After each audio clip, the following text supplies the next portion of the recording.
All right, all right, all right, all right, all right, all right. Shalom, shalom, and shalom, Sister Deborah, prophetess in the wilderness. And you know what? That's all right with me. Coming again on this Deborah platform with another message. And I will say this is a lovely evening in which the Most High Yah has made, in which the Most High Yah has made, and I, Sister Deborah, shall and I will rest therein. I want to say before I get started, I like to give a thanks to those who have uh, donated to Sister Deborah's GoFundMe. I want to let you know out there that I am aware that you have donated to Sister Deborah's GoFundMe, and I want to just send out a shout. Thank you. May the Most High Yah pour out His kind of blessings upon you, and I thank you. Okay. I also I got me some coffee here, you guys.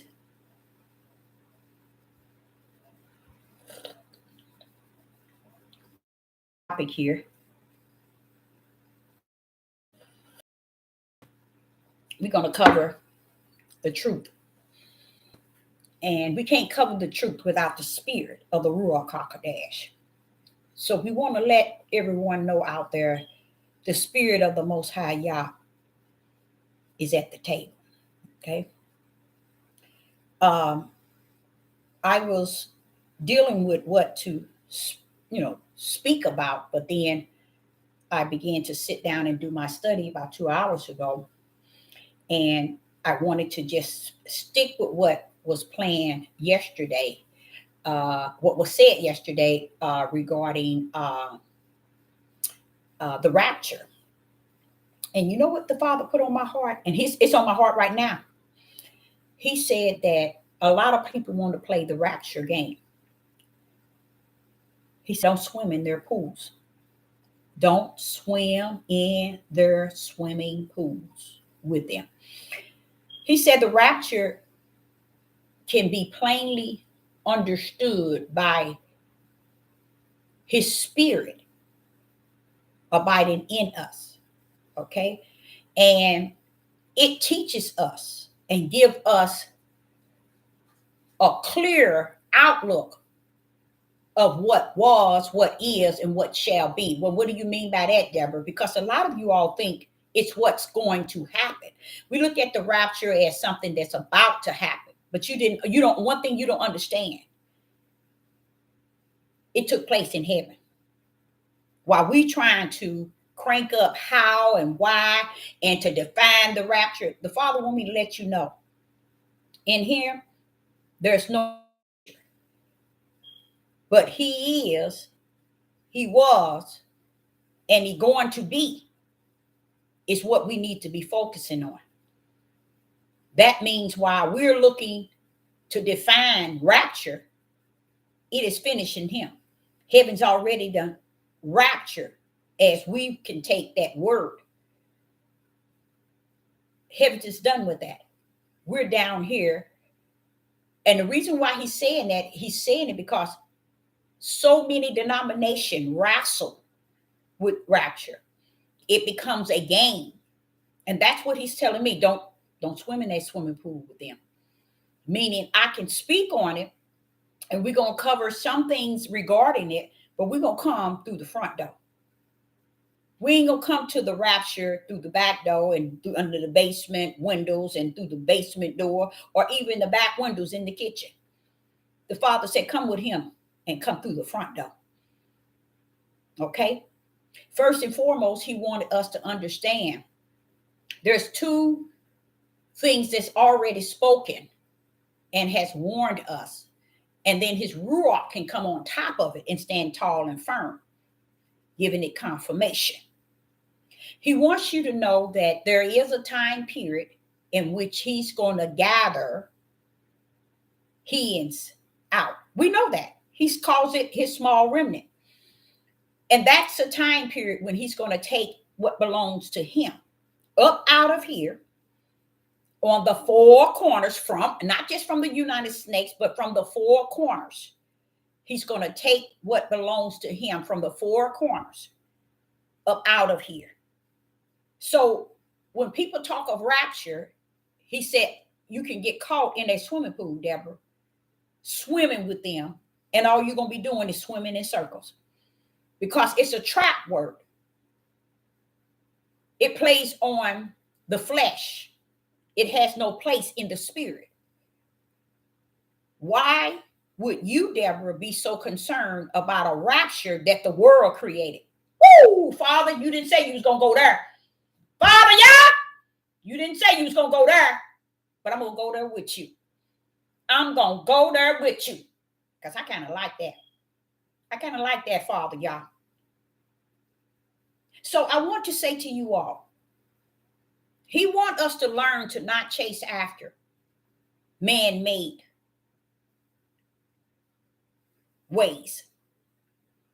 Because if we chase after man-made ways, we're going to find man-made ideals for man-made ways. What do that he say has to do with him? So he say, if I said I'm coming for mine, a small remnant on the four corners, one can also consider that as I'm bringing mine out. I'm taking mine out from all four corners. You see? And I'm taking them somewhere. I'm leading them somewhere to a place that I have prepared. You see? And then he said, when Yeshua come, okay, like unto, he gonna get what belongs to him, as well as other nations. But he's gonna get what belongs to him, them, him, that has already been what? Yeshua ain't gonna come with his angels and get what belongs to him. He's getting what belongs to the Father, but he has been already missioned before the foundation of the world to make this journey on the four corners. Is he coming along? No, he ain't coming along. He's coming with them angels who's going to help him out. And that's going to be a form of gathering. Then he's going to separate one from the others. And he said to me, no one wants to know what it's all about and what it's all for. Let's go there, he said. Now, if I said, okay, there is a rapture where I'm coming and I'm going to rapture people out, wouldn't you rather know what I'm going to do with them and what will be the purpose than just bringing them out? How could so much power and information rest in the hearts and the minds of people about a rapture when it's not connected? Father, you didn't tell me you was going there. Tell him, Deborah, it's not connected to the spirit realm. That's meaning, as we are here in the flesh, those that are spirit and truth has the Holy Spirit in them. You see, those are the ones that shall look for the end of what we are in. You see, more so than what man has created as a time period where people are going to be raptured out of here like they entitled to something. Like they done so good on the earth, they entitled. They so good, they so perfect, they so excellent, they entitled to get up out of here. He said not one is entitled to leave this earth. But because of who he is, and he has marked them to be the ones that he takes his small remnant out. Same thing with Yeshua. When he collect from the four corners, he's going to separate the sheep from the goat. And he's going to lead the sheep to the right side. He's going to lead the goats to the left.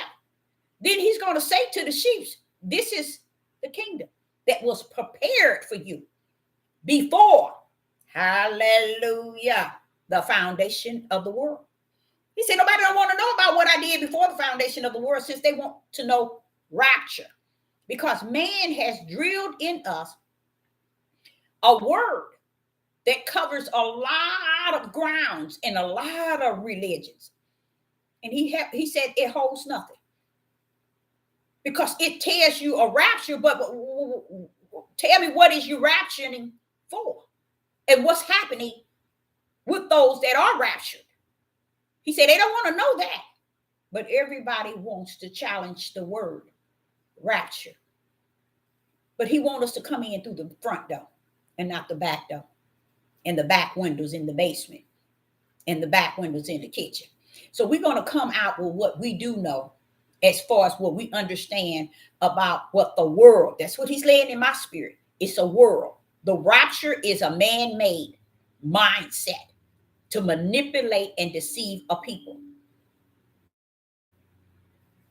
So that people can actually think that they are going somewhere and they are not. People will actually think there's a day and an hour in which they have already prophesied when he comes. And he said, this is where you get people saying, oh, he's coming in the year of 2025. And that is so correct. People do that. Oh, he's coming. He's going to rapture us out of here. They build up hope in people. And he said, that's what that's all about. Jumping in a swimming pool and swimming in circles. So we're going to cover it in a way of what we understand based on what we read. And when we're done, Sister Deborah coming through the front door. I'm coming through the front door. Matter of fact, I think I'm going to kick it in. Because I did not ask to kick a door in, and I didn't ask, oh, wait a minute, it's going to be a front door? No, I'm just going to pull up like he let me. Okay? So let's do what we said we were going to do, and we're going to cover the rapture. Anybody in the live chat, pull up with what you can put up in your study. Okay? So we're going to just talk about the scriptures of what you have read that brings us to a level of what a man-made rapture is. Because after we learn the rapture, then what? Bam! It's not going to put us a day, an hour, a minute, a month, a year closer to anything. Because no man would know. But he said because a system have set that right before many denominations so that we can all battle with a day that he's coming. But we haven't heard him. And he wants us to hear him. He said that's what's going on. And that's why he wants me to bring some clarity so we can come through the front door and not the back door, which many been coming throughout time, trying to bring it to a level of, oh, it's an event that's going to take place, that the Most High is going to come and he is out.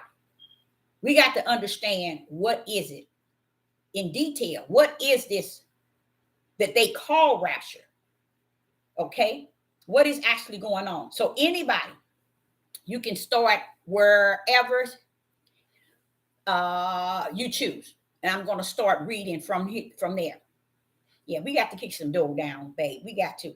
Because, okay, and one says 1 Corinthians. I think that might have been, let me see if that's one of mine.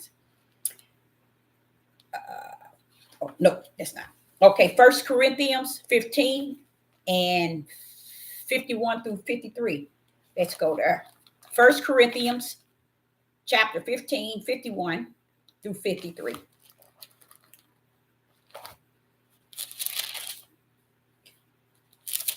Okay, 51. And we're starting with 51. Behold, I show you, but we shall all be changed. Verse 52. In a moment, in a twinkler of the eye, at the last trumpet, for the trumpet shall sound, and the dead shall be risen, incorruptible, and we shall be changed. What other verse? 53. For this corruptible must put on incorruptible, and this mortal must put on immortal. Okay? Now, right there in First Corinthians and verse 15, chapter 15, verse 51 through 53. Anybody can expound on that if you have any understanding in that. First and foremost, I like what 51 says. Behold, I show you a mystery. Showing you a mystery means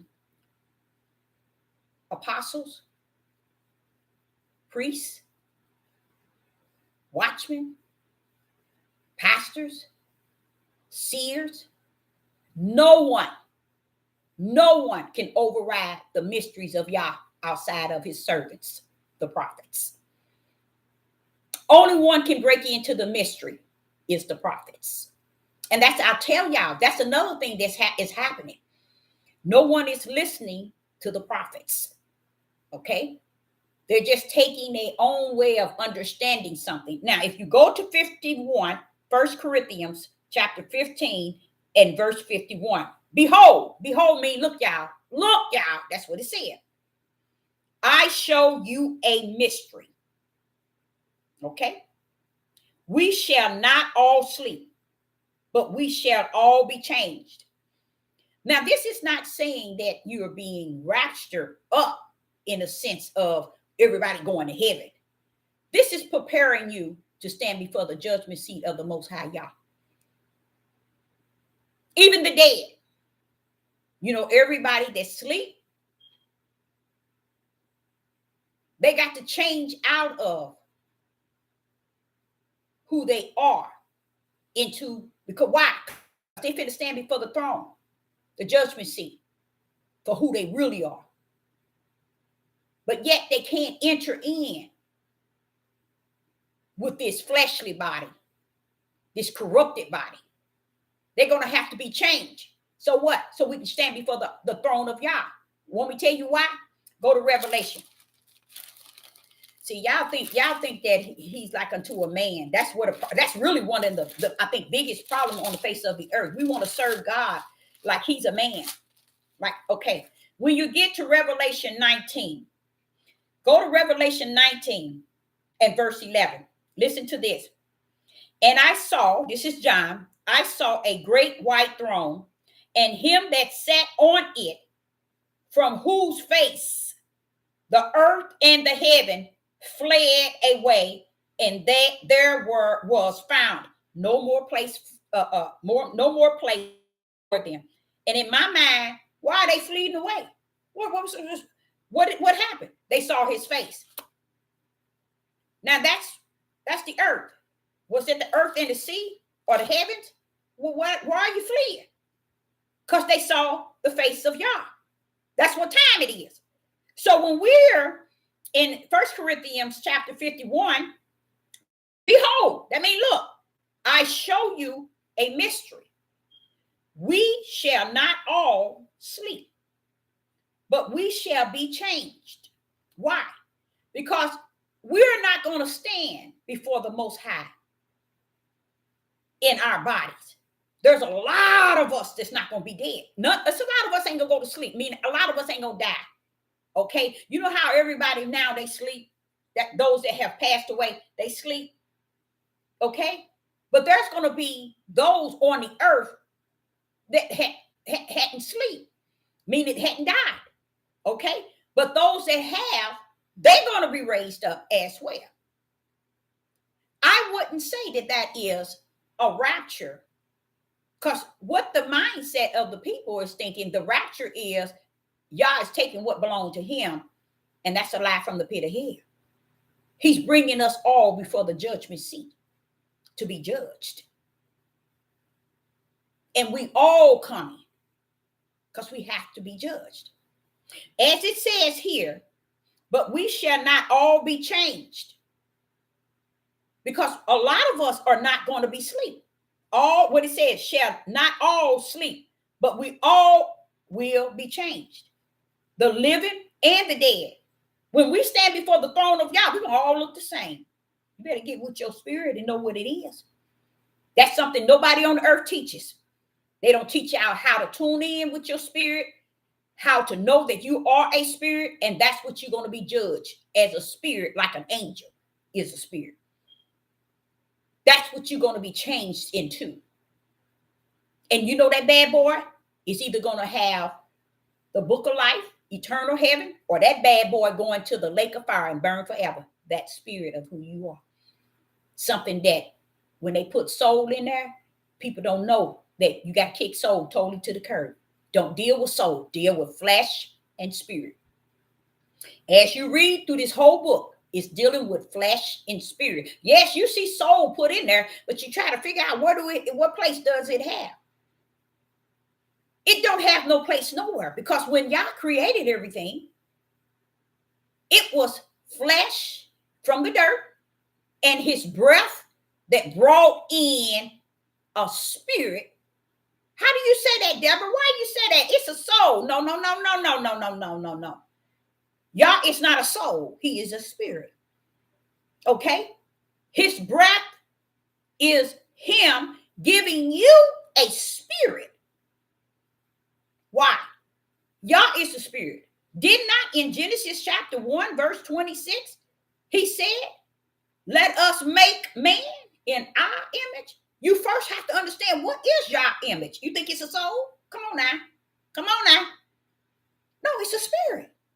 He's giving you an image like unto the image that he is, which is a spirit.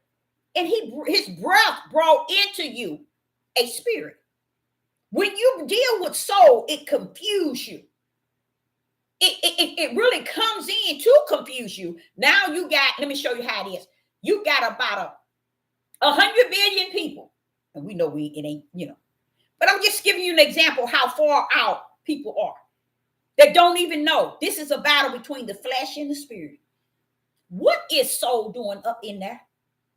The Roman Catholic knew what to place in there to confound people so they'll never know what soul is. Never know that this is a battle between your flesh and the spirit, which is an image of Yah that lives in you. They'd rather battle with the word soul.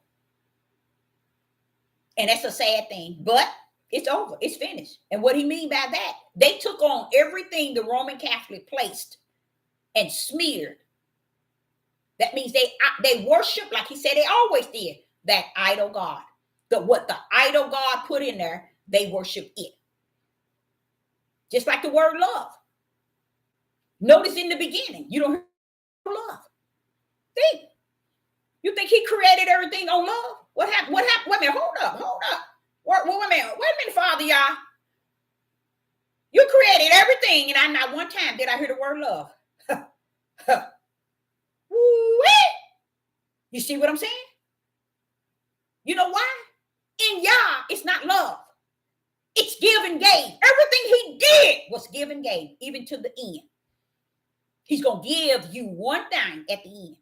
And that's even, he's going to give you hell or he's going to give you heaven. But both of them he created. Praise the Most High Yah. He's giving you one or the others. You see? He's give and gave. And because we never knew anything about this creator being give and gave, they put the word love in there. And that's why nobody on the earth can define love and have no action to give the proper definition. Even after they have lived from 1 year old to 100, still they couldn't define love to you, because they'll tell you they wouldn't know what to put it under, because life has been a living hell. Well, where is the love? Because I sit back and I say, boy, when they did that, I'm going to tell y'all something. Just like they they didn't make those pyramids, but those pyramids and all that stuff was made. I know a lot of us as Hebrew Israelites wants to gain the glory and the credit for it. But I think that they had some other beings taking place. Okay? I'm going to be honest with you, because as a little girl, I always knew they existed. I never cut that out of my memory, knowing that there was aliens. I used to talk to this real old man on the porch all the time. And I used to tell him, he kept telling me, no, they monsters. I said, no, they are aliens. They up there. I know they there. Just like Satan. A lot of y'all ain't now one of y'all probably seen Satan face to face. I have. I tell any of y'all any time of the day. And this is old lady, what, about 15 years? No, not even 15, probably 25 years later, when she was telling me about her experience on the bus. And she was talking about, she said, Deborah, I seen Satan's face to face. And when she described them to me, I said, you have seen them then. Because this is identical to what I've seen. See? Only way, who gonna let you do that? The Father. When he see you like that, he'll let you go in like that, but he'll bring your tail out like that too. You see? When that elderly lady, she had to have been like 83, and she was just telling me this experience where she saw the devil. And I thought she was just talking. But when she got to describe what he looked like, I said, oh my, she seen him too. See, because I thought it was just me. And I think the first time I saw him when I was probably in between 8 and 9, maybe 10. That was the first time I saw him. I saw him about 3 or 4 times when I was around about that age. No, I think I saw him again at teenagers, early teenagers, or like 14 and 15. So I saw him. Okay, let's stay on this here topic. But what I wanted to say in 1 Corinthians chapter 15 and verse 51, it's saying, behold, that means look. And then it says, I show you a mystery. Okay, this individual is not pretty much telling you he's telling you he's going to show you a mystery. He's telling you to look with your natural eyes. I'm going to show you a mystery, that we shall not sleep, but we shall all be changed. Okay, that is a mystery. That's a mystery where he said, behold, that means look at your out of your natural eyes. I'm going to show you out of your natural eyes that there is a mystery. So that's what he said. I'm going to show you that there is a mystery. He says, we shall not all sleep, but we shall all be changed. Is he showing you a mystery, or is he telling you a mystery? Come on now. Look like he's telling you a mystery. You see? Look like he's telling you a mystery. In a moment, in a twinkle of an eye, that means quick, at the last trumpet, a time period where something is going to take place, a sound, for the trumpet shall sound, oh, there it is, shall sound, and the dead, meaning shall rise incorruptible, and we shall be changed. We shall be changed. For a reason why we're changing you all, because the trumpet blown. That means, hey, man, wait a minute. Hey, come on, y'all. Get ready. We got to line up at the throne. But we can't just come like we are. Dead, you dead, but only breathe. You're going to be changed. That which is your spirit is the only thing going to rise. And those that are living, they're going to be changed out of their bodies into the body that looks like the Father. Spirit. Because that's what see, y'all didn't know that's what you was blown. That is what was blown in you. I know they told you it was your soul. It was a spirit blown in you, like unto the Father. That's his image. His image is not a soul, it is a spirit. He blown it into you, and you became a human with a spirit. All the way through the beginning, through the end. The battle is not with the soul.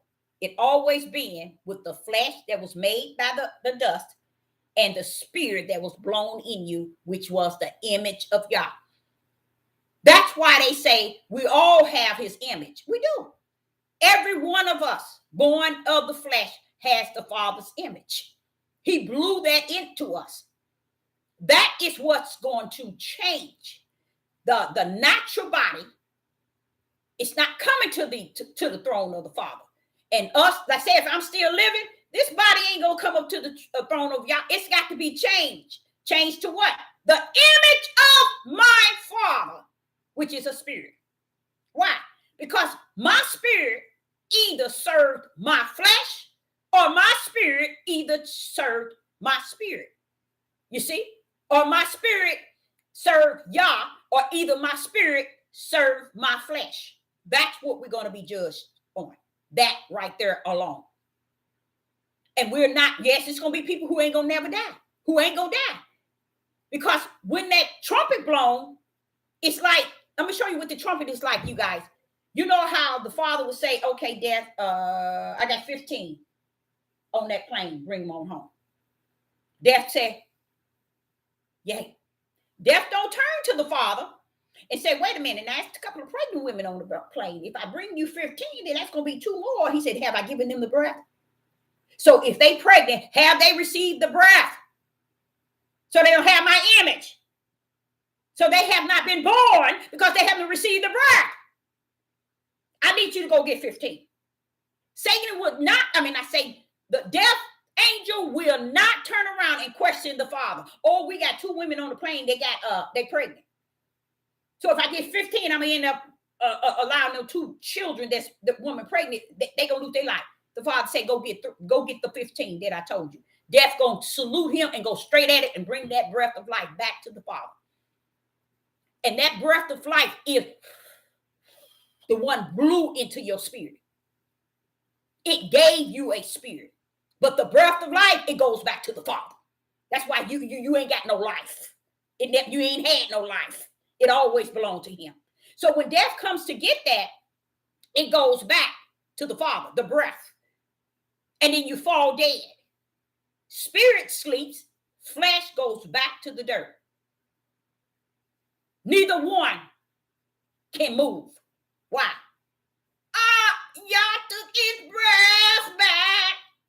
But when the judgment comes, that trumpet is like the death coming. It ain't the death. It's not the death. The trumpet is like y'all blowing a sound that everybody get ready to come to my throne. That's what that trumpet is, y'all.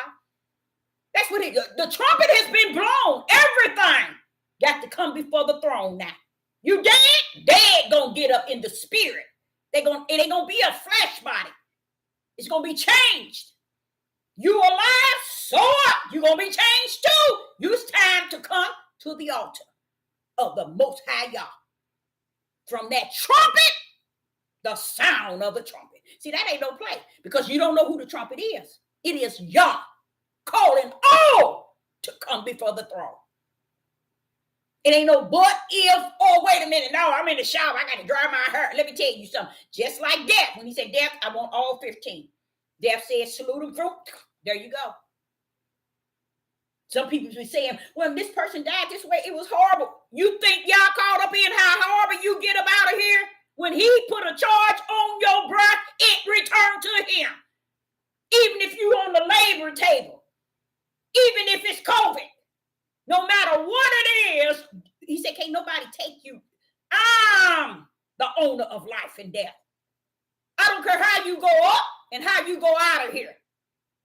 When I call death, death go on a mission and give me that breath that I gave you. You just too ignorant to know I the one gave it to you. So tell me, what life do you have now? You want to say you got your life, you rule and you control. Tell me, what can you rule and control when that breath of life is taken from you?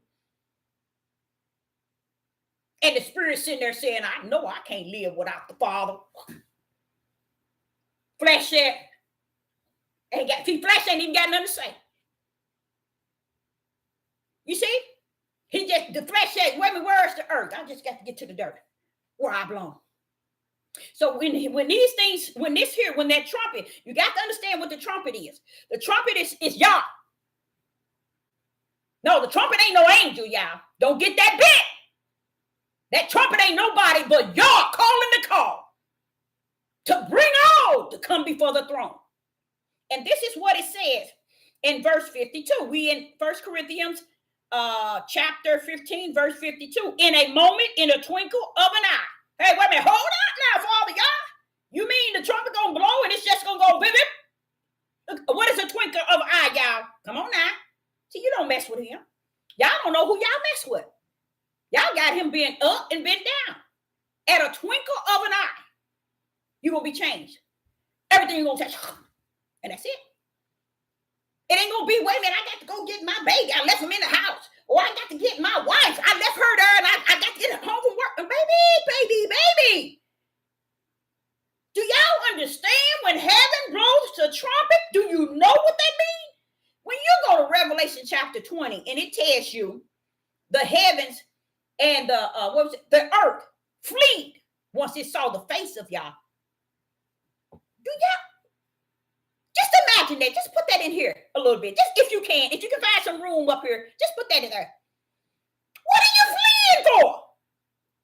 The Father told me, Deborah, they took one look at me and they took off. They knew what time it was. You see the respect everything that Yah created have for him. Do y'all see the respect that everything the Father has created has for him? We walk around here like we don't have to have no honor for him, to honor him or to respect him or to see him to be all that handsome. I see him that way. You can see him any way you want him. Me alone can see him that way. And I'm going to live and die seeing him to be all that handsome. So it says in 52, 1 Corinthians chapter 15 and 52, in the moment, in a twinkle of an eye. They're just showing you at a blink. Okay? At the last trumpet, for the trumpet shall sound. That's Yah. Okay?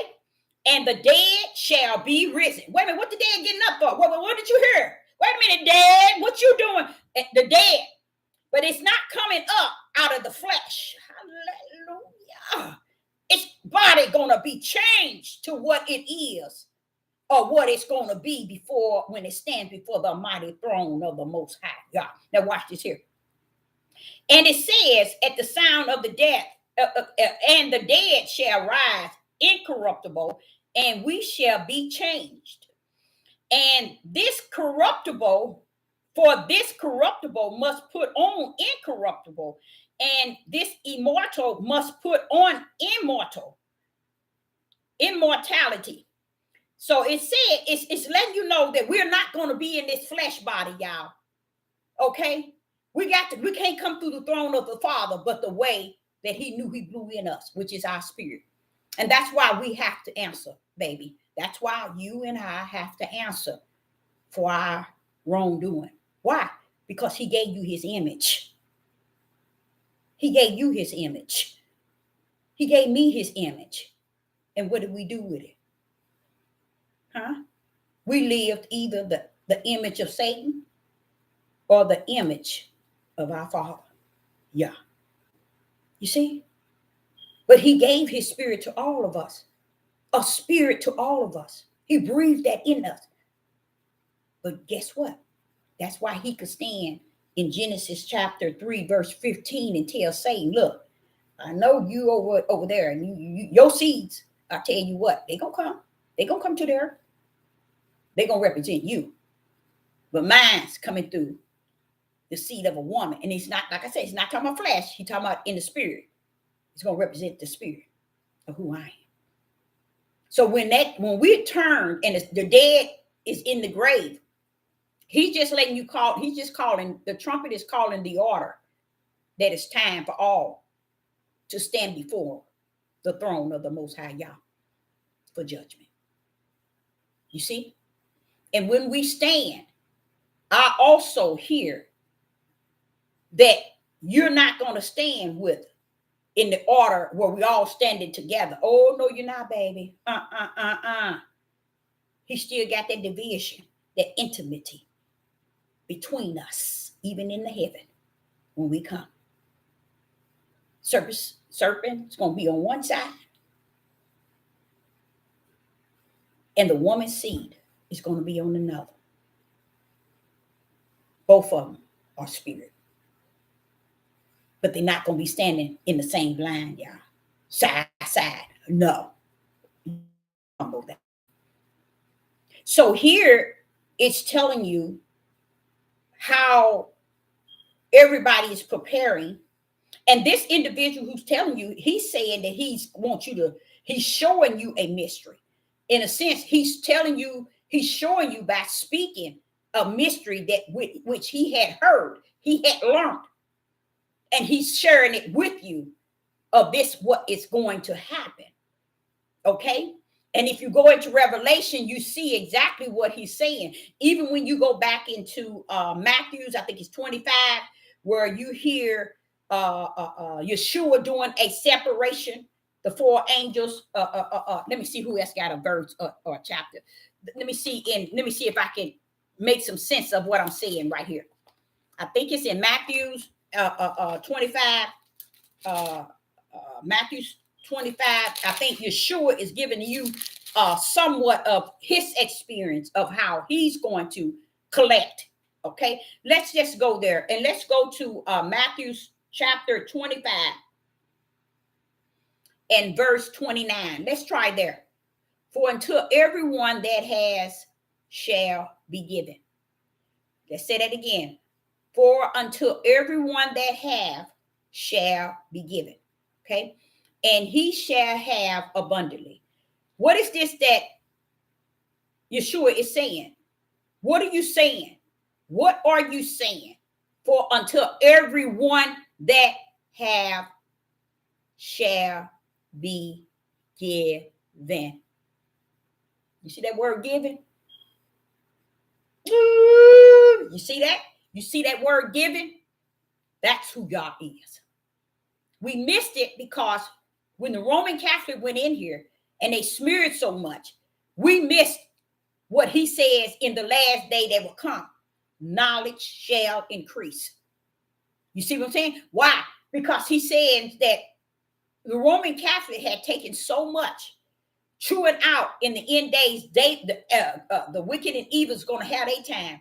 But I'm going to suffer those to also be increased with a little more knowledge than what they have ever been. Why? Because the Roman Catholics, and along with all these other pastors, bishops, apostles, prophets, teachers, prophetess, and all of them, apostles, they've been teaching you based on the Roman Catholic theory, or not theory, the way they have switched a lot of things. And that's what they walked in. That's what they talked in. And that's why you get all these mega churches and you get all these churches on the corner and ain't none of them saying nothing that speaks of spirit and truth. That's why. I remember when I moved to Georgia, son about something. And all of a sudden, when we got off that conversation we were talking about, the father spoke to me just as clear. He said, I want you to take the zip code in which you are in. And I want you to put the word church and put 100 miles from the zip code that you are in. And I was like, what is that for? He blew my mind, y'all. The father blew my mind. I said, but Father, how can that be? He said, you see how many here? Y'all, that's too many churches, y'all. It's just too many buildings. Let's say buildings. There ain't no churches. I don't know why we even call it that. Too many buildings proclaiming that they represent the Most High God. We shouldn't have no evil on the earth if all of them was about righteous. None whatsoever. Satan wouldn't even have a chance. Every corner there you see a church. But that's why we know that that is not the church. The church is set up under the body of Hamashiach. That's the only church there is. I know. We'd have made everybody the church. Every building, the church. Every pastor is where the church is at. Every bishop is where the church is at. Every priest is where the church is at. Every teacher is where the church is at. Every apostle is where the church is at. And guess what, y'all? That's not the church. The church is under the Ruach HaKodesh. He's the head. So you want to get ahead. You want to be a head over somebody. How about that? How about that? Get your butt under the head, which is the Ruach HaKodesh. You see what I'm saying? How are you going to be the head? Head over what? Hell? Head over wicked and evil? Yes. They head over wicked and evil, y'all. That's what they head over. Because the truth be told, y'all done told you I'm greater than anything. I'm in you. I'm greater than anything in the world. So what do you need a head for? I'm your head. If he wants to be your head, he's the fool. I'm your head. I'm his head. And if he don't recognize I'm his head, and you don't recognize I'm your head is gone. You dead already. It's no way. Equally yoked. You got to get it right. You got to recognize who's the head. See, a lot of people didn't know Christ coming, which the world called Christ, but you can also call it Hamashiach. Y'all made it the head. Head over what, Father? The saints, Deborah. Head over what, Father? The church. So how did man become the head over the church? The head over the saints. Impossible.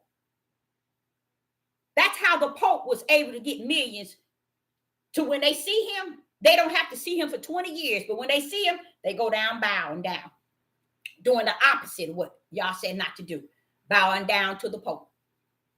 And only seen him maybe once out of 20 years. But they find room in them to bow down to the Pope. So if anybody come telling you I'm the head over what? I'm spirit and truth. What are you? Now, if you spirit and truth, yeah, I want you to be head over me.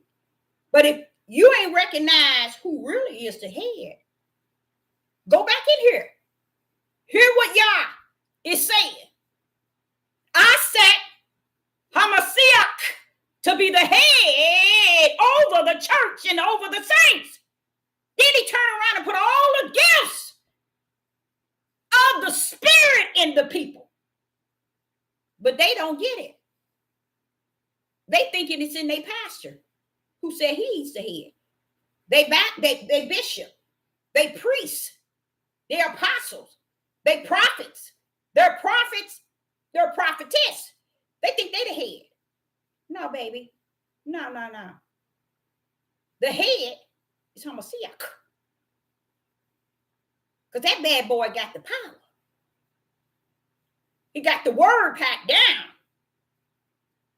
You better watch yourself. You keep running out here talking about a man is a head. You better understand what he's talking about. Only way somebody can be the head over you, you better make sure Yah is the head over them. Because if Yah is the head over them and Yah is the head over you, y'all are equally yoked in this time.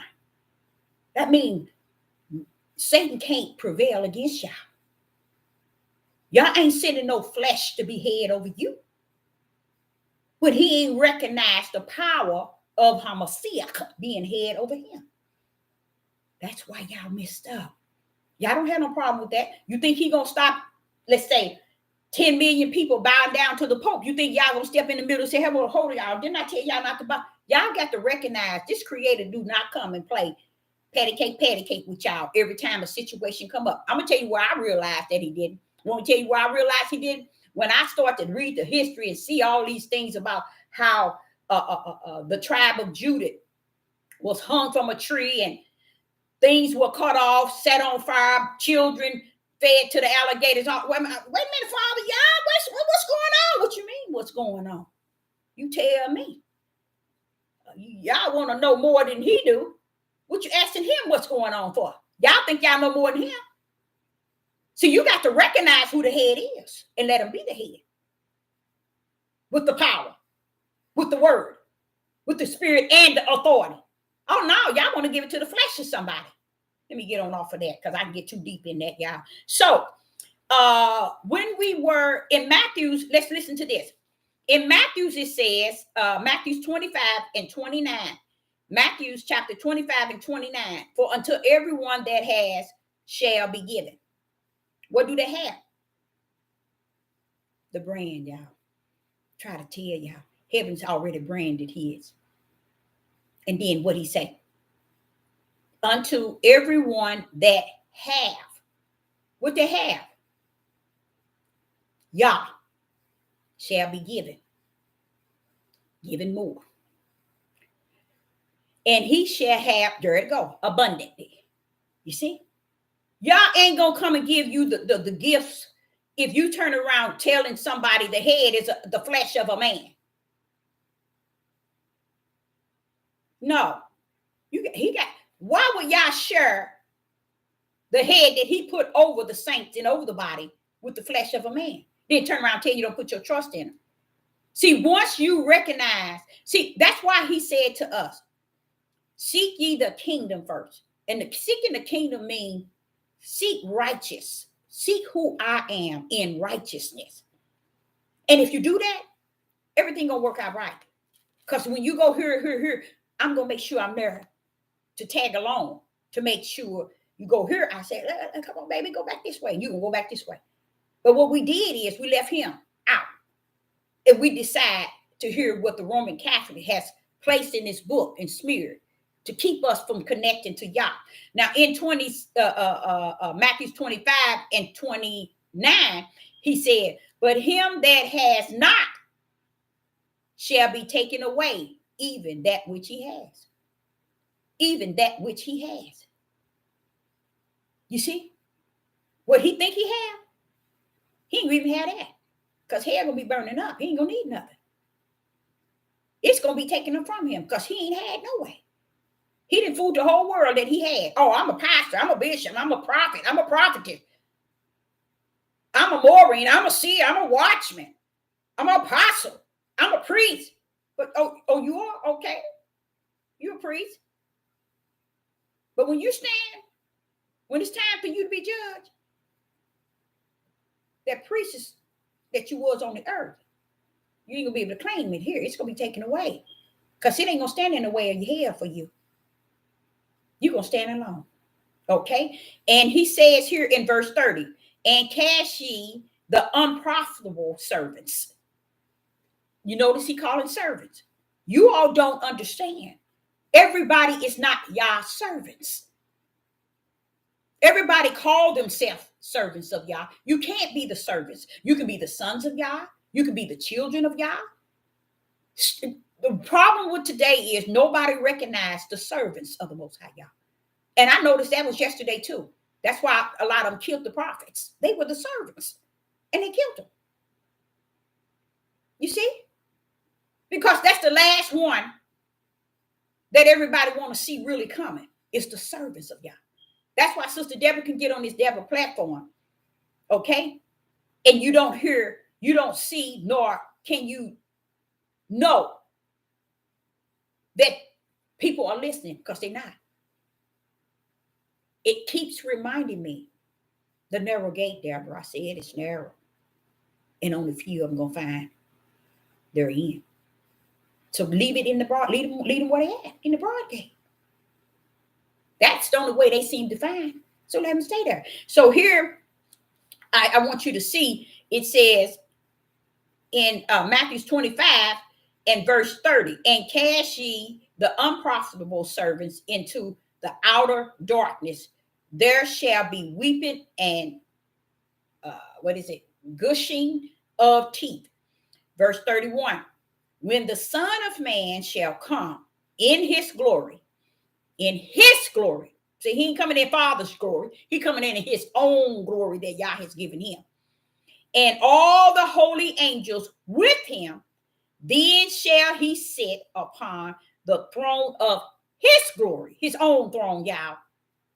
Okay, and verse 32, and before him shall be gathered all nations. He's going to separate them. He's going to separate each and every last one of them. He's gathering them, and he's going to be the one that separate. They're going to come in his glory and all the holy angels with him. Then shall he set upon the throne of his glory, and before him shall be gathered all nations, and he shall separate one from another, as a shepherd divided his sheep from the goat. And he shall set the sheep on one side, on the right side, the sheep, and the goat on the left. That's what I was telling you. When they go before the throne, they're going to be separated. They're not coming with the goats and the sheep coming together or really close to each other. This separation is going to be divided. As the serpent seed in Genesis 3, verse 15, as it is to the woman's seed, a distance from each other. Okay, they're going to be different. You know, they're not going to be put in the same category. So here it says in verse 32, and before him shall be gathered all nations, and he shall separate them one from another, as a shepherd divides his sheep from the goats. Now here go something is happening in the heaven where everybody there. Do you believe they gonna come to you think that they're gonna come through the throne of Yeshua's glory and with they natural body, this is where they're gonna be changed, y'all. They're not gonna be, how would I say it, your fleshly body. So what is they gonna be changed into? Like unto angels, spirits, y'all. And that's the whole world never knew. The people, even in that's not in the world, but not of the world, but in the world as well as the world, they never focus on their flesh and their spirit. Because that's why the flesh has dominion over their spirit. Because they never knew that they had a spirit that's going to stand before the throne of the Most High Yah. That's why they're going to be changed. Everybody going to be changed. You ain't going before the throne in your flesh. You ain't going with your mom and your daddy, your sister and your brother, your husband and your wife. You ain't going to be one when it's time for judgment. Because y'all spirit is separate. It has to be judged. Did you do what your husband tell you to do? Yeah. Okay, so you live his spirit way. Just like that lady came to Peter and that man sold their items and come to Peter to give him only a portion. Hour later, his wife came with the same mindset as a husband because they were one in the flesh ideal of what they were doing. And you're going to die in the lake of fire as one. You're going to die as one in the lake of fire if you don't see the difference. And we're going to get on that. Now I'm starting to feel what he was showing me earlier about how we running to get the rapture and trying to get things defined in the rapture when we need to understand that the rapture is something just man-made. We need to look at really what's going on. What is the prophecies and what has Yah said and what has Yeshua said to give us ideas of what's going to be taking place. Okay, now here Yeshua is separating the nations, separating the goats from the sheep. Why? From the sheep. Because the goat's going to the lake of fire. And the sheep is going to the altar of the Most High Yah for eternal life. You see what I'm saying? Now listen to this. Now here we go. On verse 32. And before him shall be gathered all the nations. Is he saying some nation? No, he's talking about all of them, y'all. Okay. And he shall separate them one from another as a shepherd divides his sheep from the goats. He shall set the sheep on the right hand and the goats on the left. Watch this here, verse 34. Then shall the king say unto them on the right hand, come ye, blessed of my Father. He's letting them know, the sheep, y'all are blessed of the Father because you were created for him. That's why you blessed. So y'all thinking that y'all down here running it. Y'all want to run everything. Y'all want to control everything. Y'all want to be kings, leaders, and rulers. Y'all want to be on the highest paddle. Y'all want to run these churches and these sanctuaries and these temples and YouTube. These people on YouTube who's teaching, they want to be so much like TD Jakes. They want to be so much like Beyonce. Y'all don't believe it, but that's what they're doing. They like that fame. They like that Beyonce and Jay-Z and all this stuff that the world get detached to. They love that stuff. It makes them feel important. So here it says, and before him, he was talking in verse 33, and he shall set the sheep on his right hand, but the goats on his left. Then in verse 34, then shall the king say unto them on the right hand, come ye blessed of my Father, inherit the kingdom prepared for you from when? The foundation of the world. So a lot of times, if you don't get what Yeshua said, you ain't gonna get nothing. Because he's sitting here telling y'all, this is not me separating something because I know how to separate. I'm separating because the Father has blessed these people to come down to the earth. And I'm separating them from the ghosts, the one that was born of the flesh, the one that are also born of the seed of Satan. I'm separating them from those that are blessed by Yah. When? Before the foundation of the world have they been chosen for the Lamb Book of Life. See, we thinking we working it down here. We thinking it's about what's going on down here, and it's not. Okay, so someone else has a verse, Matthew 6:33. We're gonna get to that too. But I like the way Yeshua is saying it, because a lot of people thinking that Yeshua is going to be doing the rapturing. They really do. They thinking he's coming and he's going to get the dead in Christ is going to be caught up, okay, and from in the air. You see, and then those that are still alive is going to be caught up with him. No, baby, that's not how it is. You fail to realize you didn't hear the trumpet. What did it tell you about the trumpet? Wasn't nobody calling no shots but the Most High Yah on that throne when he had that trumpet to blow. That was said, everybody, get your butt up here. It's time to rise. Everything that they were had to drop off. They had to be changed. And he said, at a twinkle of eye, just that quick. So while we sitting here trying to grip what rapture, he's sitting here telling you, what is there to know? Do you know that everything going to be changed in a twinkle of an eye before they stand before the judgment seat? Before they get to the heaven?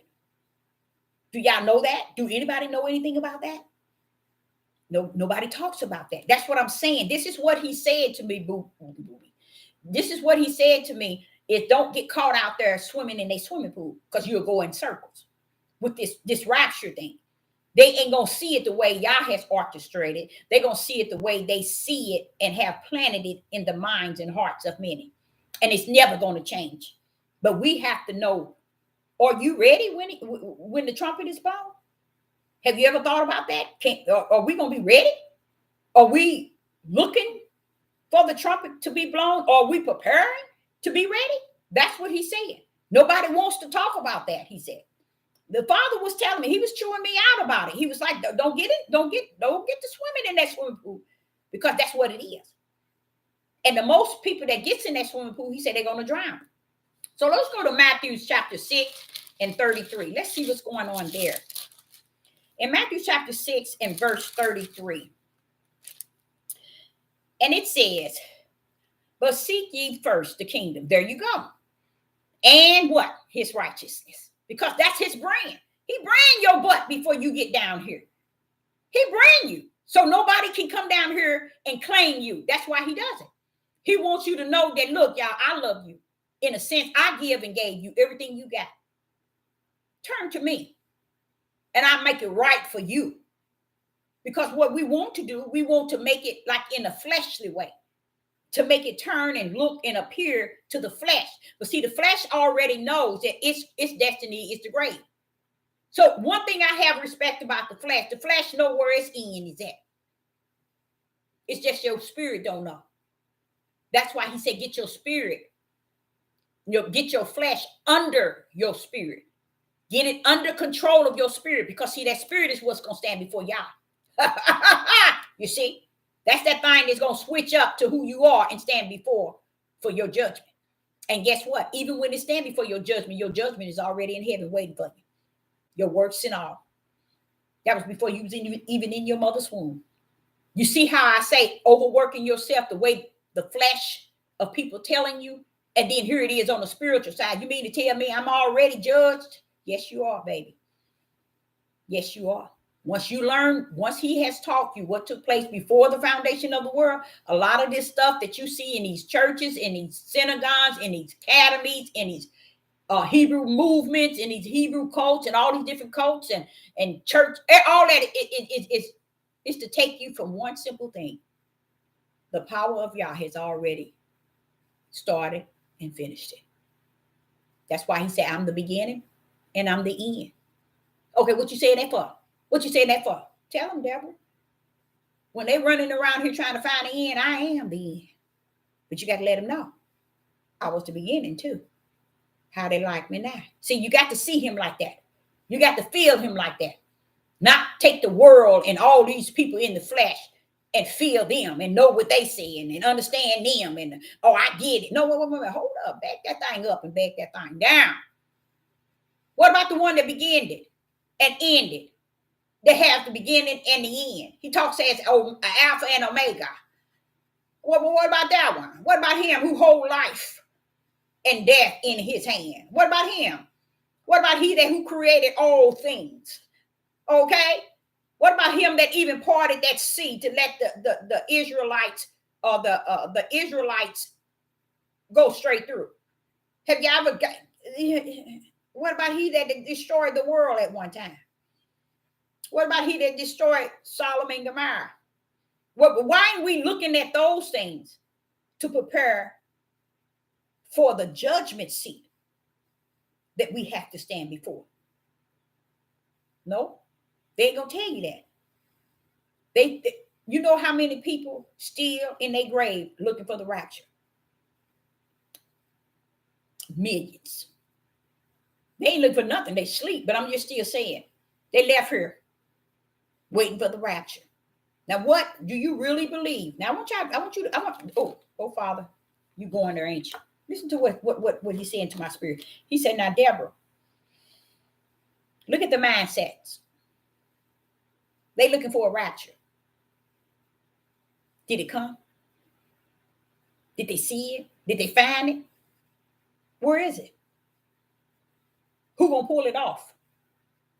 He said, even to today, 2023, a lot of these churches are telling people, even the Jehovah's Witness, they don't think there's going to be a rapture. They think he's just going to take them from among people and put them in a certain part on the earth. That's how they believe. Same gathering and taking out and keeping them and destroying everybody else. You see what I'm saying?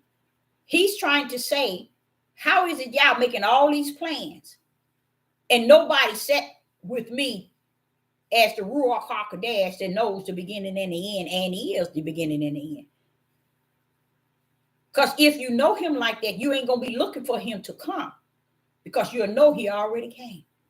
He lives in you. Can he come any closer than he already is? Think of that, y'all. Y'all don't think of that. Okay, well, if he's greater in you than he is in the world, don't you think? Wait a minute, hold up. What rapture are you waiting for? Wait a minute, hold up, y'all. Hold up now. Hold up. What rapture are you waiting for? If he said he's going to come and abide in us, teach us, reveal things to us, show us things, not only just teach us, but he said he's going to teach you all things. Wait a minute, Father, y'all, you mean you greater in me than any and everything in the world? Well, why am I looking for your rapture? Wait a minute, hold up, Father, y'all. If you in me, who is that going to rapture me up? They don't think like that. How I'm going to get raptured? But you're already in me. So what I'm getting raptured up to? If you're greater in me than he that's in the world, what is the rapture for if you're already in me? See, they don't get it. They don't, that don't dawn on them that it doesn't make sense. You're going to get caught up to do what? Because you're so good, you're so perfect, you're so excellent, you're so righteous, you're so faithful, you all that and some. So you worldly to get caught up because you all of that. You trash without him being greater in you. That's what y'all don't understand. We're looking for something because we've been told all our lives. Okay, I get it. He said, well, how about looking inside where he had already? Have you tried that? What about him being in you and being greater in you than he is in the world? How about that? How about that? How can anything outweigh that as a rapture? Somebody come to me telling me about a rapture. I'm going to tell him, look, I think he already done raptured me. He greater in me. How can it be any better? Where is he at? Where is Yah? Can anybody in the live chat answer that? If he is greater in thee than he is in the world, where is he in me? Where is he in me? He's in my spirit, the same spirit. He's in it. He don't deal with your flesh. He's not in your flesh. He's in the spirit that he gave you. That's where he abides. So if he there, Why am I down here worried? Why am I caught up in and caught up out him coming to take me and rapture me up? To me, I'm already up. I can't get no farther than where I am. Why? Because he's greater in me already. Does that make any sense? How can he be any greater? When I go to the kingdom, there will I be in his it not so much as go, but I ain't saying like up. Wherever his kingdom be, I'll be in the presence of things I never seen before.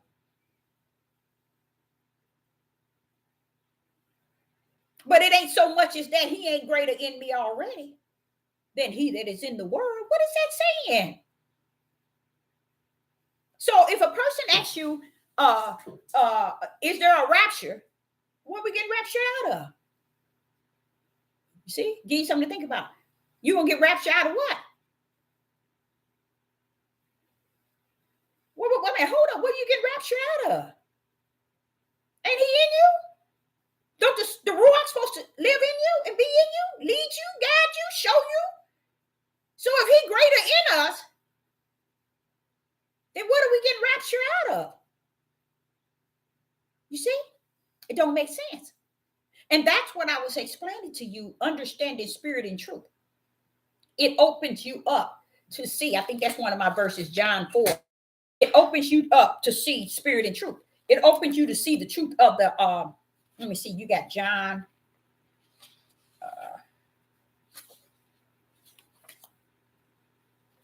Okay. Yeah, 1 John, you got 4 and 4. 1 John 3 and 9 through 10. That's something else. But yeah, we'll go over that one, John 3. But we were saying Matthew's verse 6. Matthew's chapter 6, verse 33. Let me see 33. What did 33 says? But seek ye first the kingdom of Yah and his righteous, and all these things shall be added unto you. And I like that because he's actually saying that if you just put me first,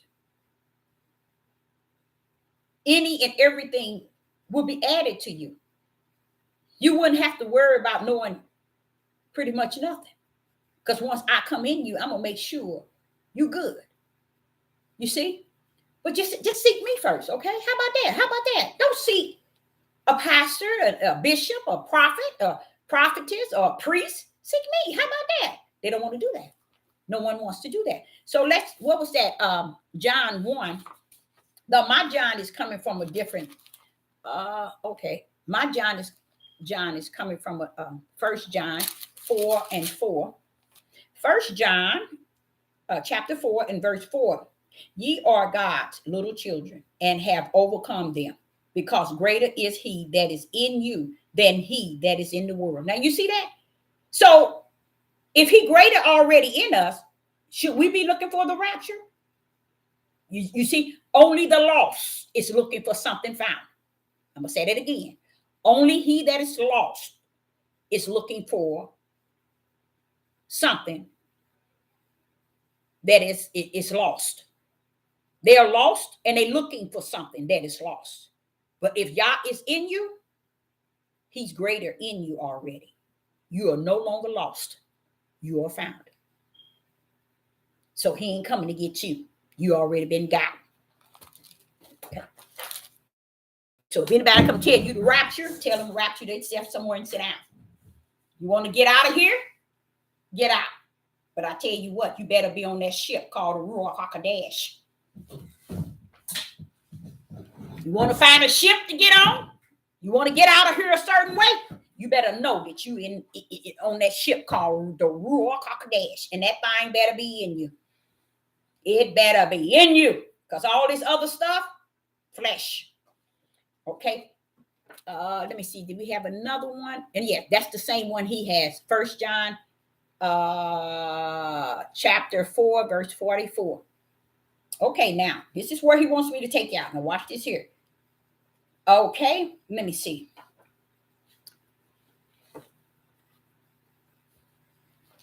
Let's go to Hebrew chapter 10, verse 25. Hebrew chapter 10, I think this is Hebrew chapter 10, verse 25.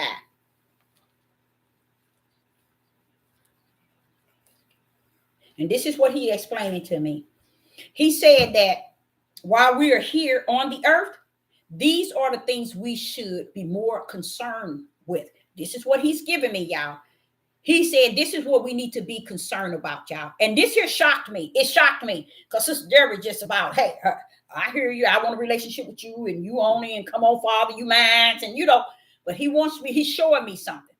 In Hebrew chapter 10, verse 25, it says, not forsake the assembly of ourselves together, as the manner of some is, but exalting one another, and so much more as ye see the day approaching. What he's saying is, while we're waiting for him to come take us, like the rapture, and looking forward to the rapture and hearing people saying the rapture, he said we should be found assembling ourselves together. Why? Because we're one in him. Did y'all know that? That's why I tell people, they really think it's about flesh family. But when a person is caught up in flesh family, you are born of the flesh. That's why Yeshua told his disciples, you are my brothers. You are my mother. He that is on the same side as I am with y'all, they are my true mother and my true brother. See, and that would never resonate into nobody. Nobody. Because wait till y'all finish what I'm going to show y'all what the Father was telling me, the reason why he put the division. I hope it's in this one here. But this here in Hebrew chapter 10, verse 25, he's letting you know, don't forsake the assembly ourselves together, because we are the church. We are the saints. We're the ones that's under Hamashiach. And don't forsake that.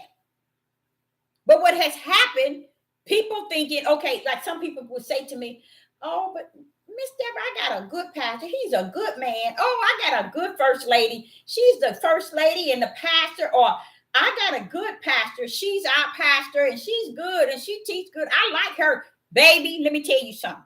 Yah is not sending nobody after what you like. He's sending them out of his own heart. You see? So when you so in love with them because of flesh, you can't see Yah because you too in love with them. You haven't learned to seek ye the kingdom of Yah first. You see? What he's saying here, we that are what? In the body of Hamashiach. The true church, y'all. The true saints. Do you know the whole world think they the church? The whole world, every one of Satan's seeds think that they are the saints and they are the church. Isn't that deep? So you see how messed up the minds of people. They think they the church. They feel they the church. That's how deep it is, y'all. Now watch this here. He's telling us in verse 25, Hebrew chapter 10, verse 25, not forsaking the assembly of ourselves together, as the manner of some is, but exalting one another, and so much more as ye see the day approaching. What day he talking about? Oh, Father, they ain't looking for no day approaching. All they looking for is the rapture. How are you looking for something? And you all off in left field somewhere. But you're looking for something. What are you looking for? The days are approaching. And you're supposed to be the body of Hamashiach, sticking together, coming together. He said, but they ain't worried about that, Deborah. They want to know about the rapture. Something man made up. I didn't tell them that. I didn't send no one to tell them that. I told them how I'm coming. Ain't no shame in my game. It's just they make it their own way.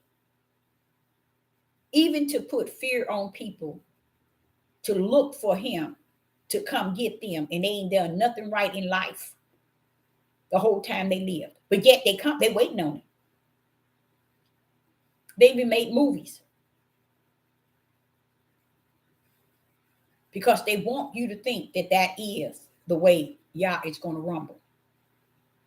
And if Yeshua did not make it plain, the prophets or John did not make it plain in Revelation, none of these things are made plain, then who is gathering? Just take it the way it is said and see it in spirit and in truth. Then it'll make more sense to you. Okay, now let's go to Matthew's chapter 18. In Matthew's chapter 18, verse 20. Let's see what Matthew's chapter 18 and 20.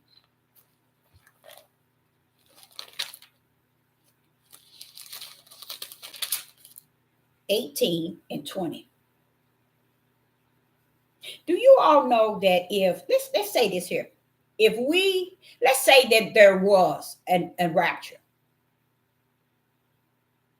who would it rapture? Everybody? The righteous or the unrighteous? And what would be the purpose of setting it up so we'll know that there is a rapture to be caught up, as if we're taking up for a reason? Either we the righteous one, or we so good, we so righteous. Baby, ain't now one of us righteous in our own flesh to be caught up as if we done something so righteous. We have his brand of righteousness, but he is not going to set it up where you sow this and you sow that when he know he's the one that made you who you are. And if he's living in you, it's him in you, not you, that make you anything. So what would he be rapturing up? In a way that they have created a scene or a way of deceiving people that he's coming to get us. From mainly the basic ones that I've heard was those who say that they're righteous. He's coming to get us and take us up to heaven. Then you hear some say, no, it's the unrighteous. He's taking them and putting them in the lake of fire. That's what I heard, y'all. This is I'm serious.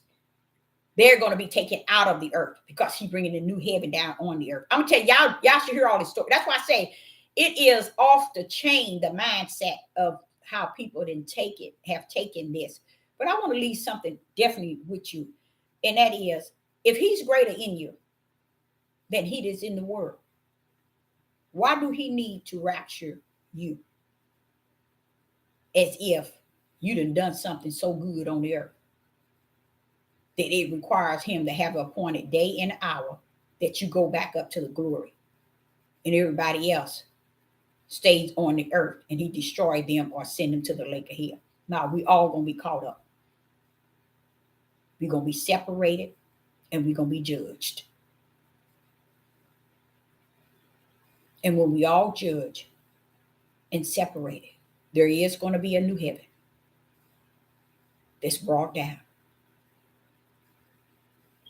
And there is going to be an old hell that's full of the lake of fire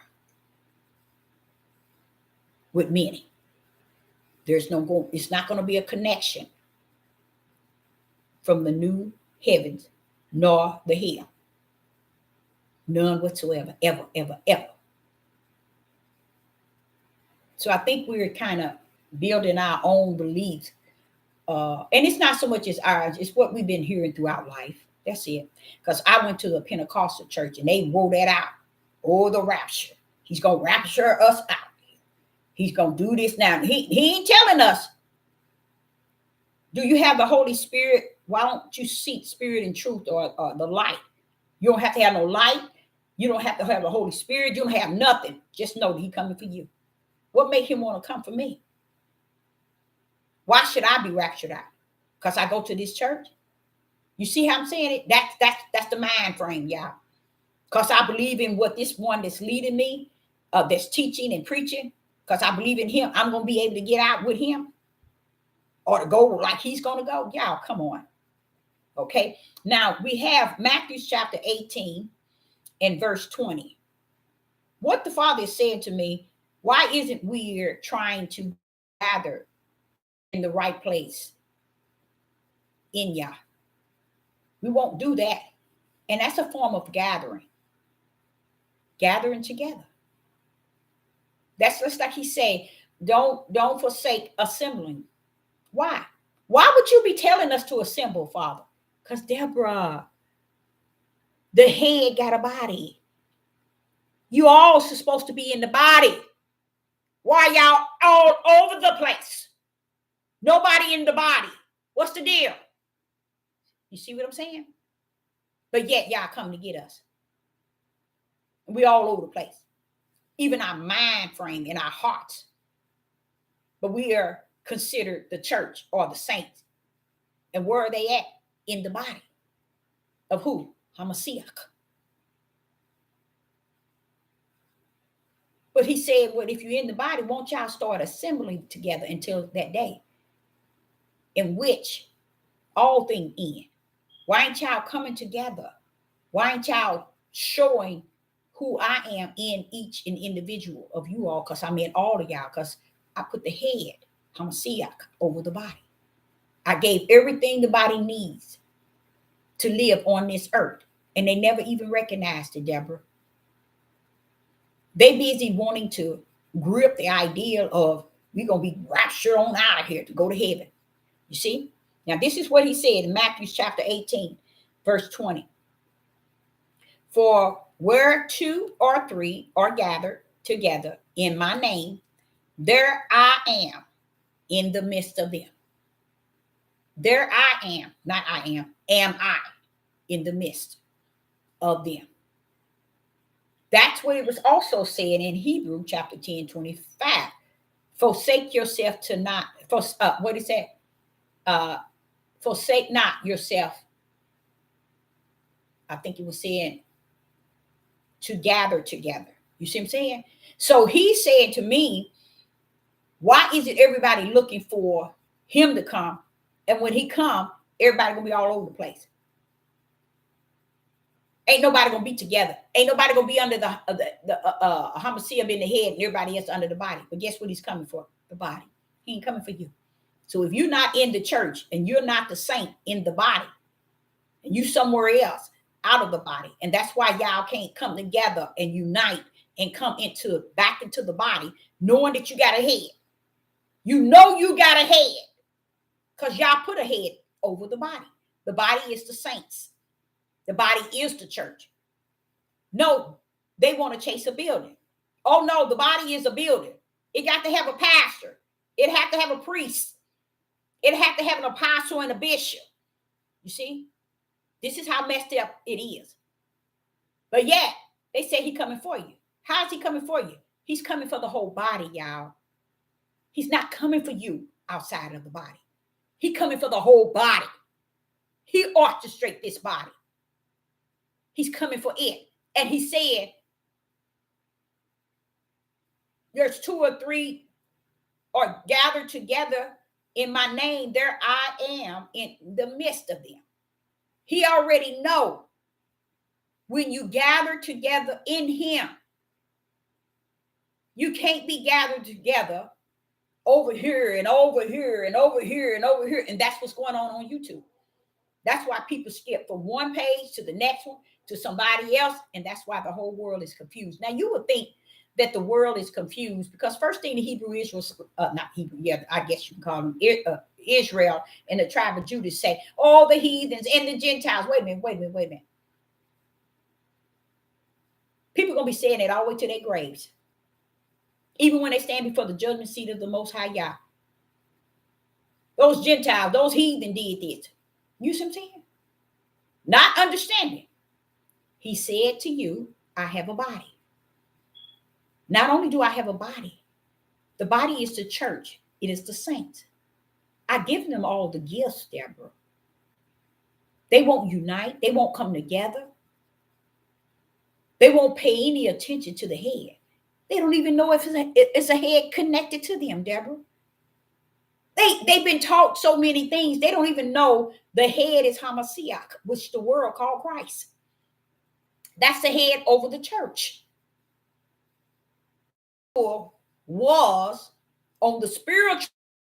Yeshua said, I didn't reveal that to you because he was the Son of Man born of the flesh. He said, I didn't reveal that. The Father showed you that. Only one could have told you this, the Father in heaven. Because I did not come here to teach that. What was he teaching them? Christ, the head. Peter said what? You are the Son of the living Yah. Christ, the Son of Yah. Why didn't he say, you are the Son of Man? You are Yeshua. No, because that's not the mystery, y'all. The mystery is you all have been up and been down because you didn't know it was a difference between the Son of Man and the Son of Yah. And when you don't know the difference, you can't put them together in one great power. And that's where the problem is at in all the churches, y'all. They separate. What they did is they put them in like this to never recognize that Yeshua came. When Yeshua came, he said, he come to preach the gospel of the kingdom. Who is the gospel of the kingdom? The power of who Yah is. Hamashiach, the Son of Yah. And he did an excellent job. Because he said, all these works that I do is of my Father. He tried to tell y'all that it came from his Father's right hand. Nobody want to hear it. They made their own belief. So now he's saying, if we want to talk about gathering and getting up out of here, Deborah, tell them now, only one coming up out of here is the body of Hamashiach.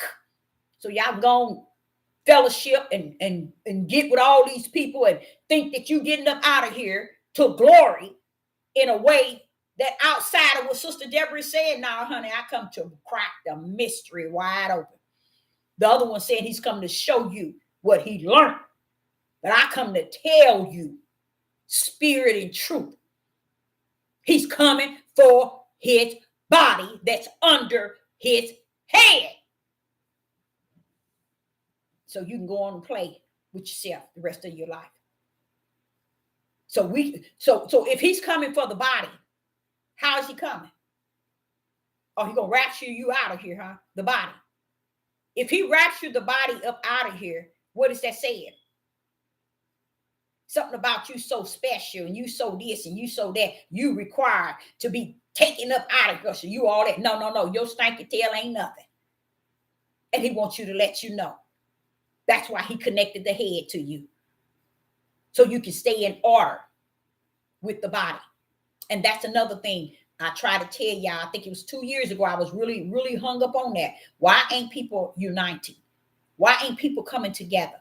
They say they are awakened. They say they know that what is going on where people are not sticking with one another, sticking to support one another real hard. And when it's probably been about 2 years and a half, I was on this thing saying, y'all, we should come together and we should stay unified in the spirit of Yah. You know, and you can't. He said, but they thinking I'm coming to get them. They thinking I'm going to rapture them out of here. Only my body. Those who are under the body of Hamashiach, which is the church and the saints. And in that body is all kind of positions, y'all. All kind of the sons of Yah, the children of Yah, the servants, the administrative position, people who can sing, people could do all kind of gifts were given to those in the body. Say, for instance, if you had cancer and the doctor told you you got 2 weeks to live. Did y'all know God, Yah put in the body he or she that had the power to heal you? You see how we are missing everything, but yet we waiting for what the world called the rapture. Understand this, he says. What does it look like I'm coming to rapture myself? It don't make sense. If greater is he that is in you, the one that's supposed to rapture you out is already in you.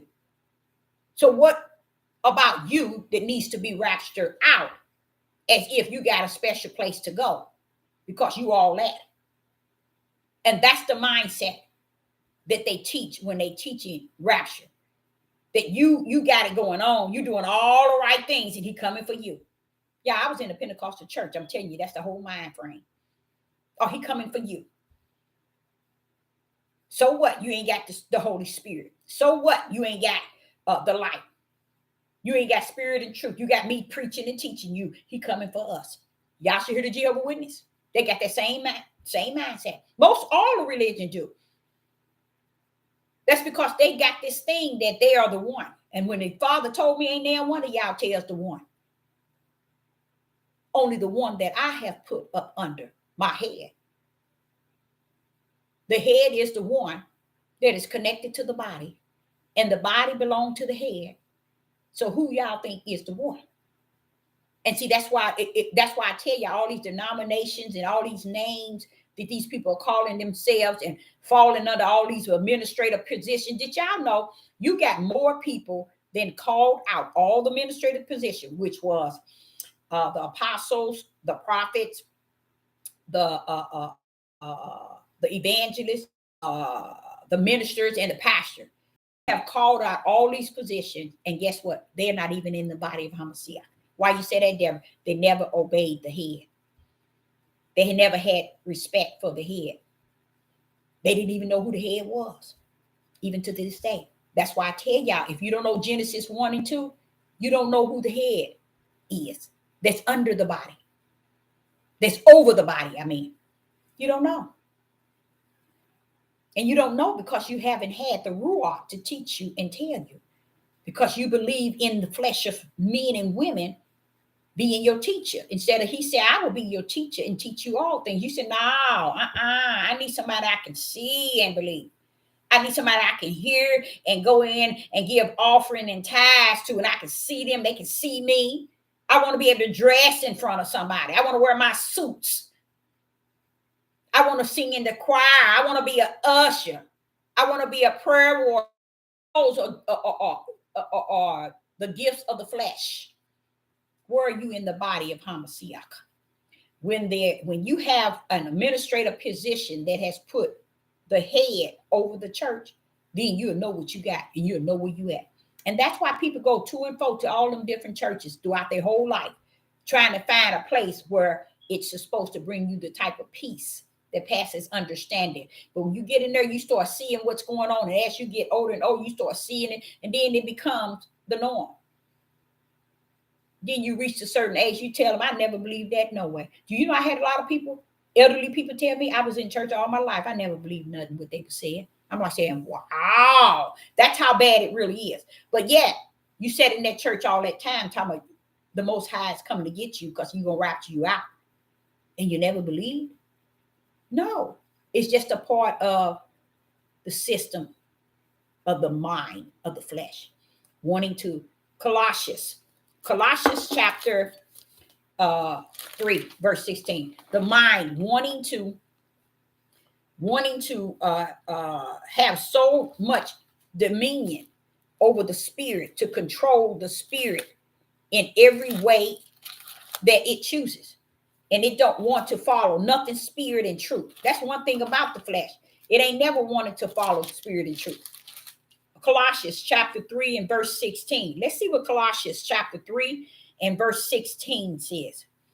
For by him were all things created that are in heaven and that are in earth. Visible. I don't know if this is my verse. Colossians chapter 3. Yep, I'm in the wrong place. That's why I knew I was something. I'm in the wrong place. Colossians chapter 3, verse 16. Let the word of Christ dwell in you richly in all wisdom. You see that Christ? That's the power, y'all. That's the power. That's the Son of Yah. That's the power. That's the head. of the body. Colossians chapter 3, verse 16. Let the word of Christ dwell in you richly in all wisdom, teaching and admonishing one another in psalms, in hymns, in spiritual songs, singing with the grace in your hearts to to the Lord. It says to the Lord, to Yeshua. Now, if you see this, it's like it's here. It's telling you right here. Let the word of Christ. Where does it say the word of Yeshua? Because Christ is the head over the church, y'all. Christ is the head that's over the saints, which is the body. We are the church. And Christ is the head. And it says, let the word of Christ dwell in you richly in all wisdom, teaching and admonishing one another in psalms and hymns and spiritual songs, singing. He's telling you how we as the body, and Christ is the head. These are the things we should be doing. But instead we sit here waiting for the rapture. That's what he didn't want me to swim into the rapture. He said, because give them these verses. How about that? How about that? Why ain't they doing these? Why ain't they uploading? And he's not speaking of you all in the live. He's speaking of all the people around, all on YouTube, all in these churches and all of this, who have built on that foundation of rapture and got every denomination seeing rapture to be what they say it is. Did y'all know that? Everybody's rapture, and which you probably got more than 2,000 different religions, everybody rapture is different. Totally different from each other. And he said, why ain't they focusing on this? They missed this here, Deborah. Let's see. Colossians chapter 3, verse 16. Let the word of Hamashiach dwell in you richly in all wisdom, teaching and admonishing one another. See, one another. See, we ain't doing that. We ain't doing nothing with each other in the body. Nothing. Nothing. Zero. Isn't that deep? I know y'all don't think of it like that, but that's something to think about. What about all that? Why haven't we gotten to this? And we in the midnight hour. We ain't gonna get to it. It's over. It's finished. Nothing that he orchestrated for us to walk in, speak in, step in, and do, we have done. We have done. Everything he created has obeyed him, even Satan. Even Satan. Only one that has not is humans. Isn't that deep? And why haven't they? He gave them their image, his image. He gave them his breath. You mean to tell me he gonna give you his image and his breath, and you can't glorify him and worship him as he is all that and some? That's how sick the world is and the people they're in. And the people, they're out. We're the only ones that have received his breath of life and his spirit, which is his image. And we're the only one that fights up against him 24/24 and walk around here thinking we're going to go somewhere.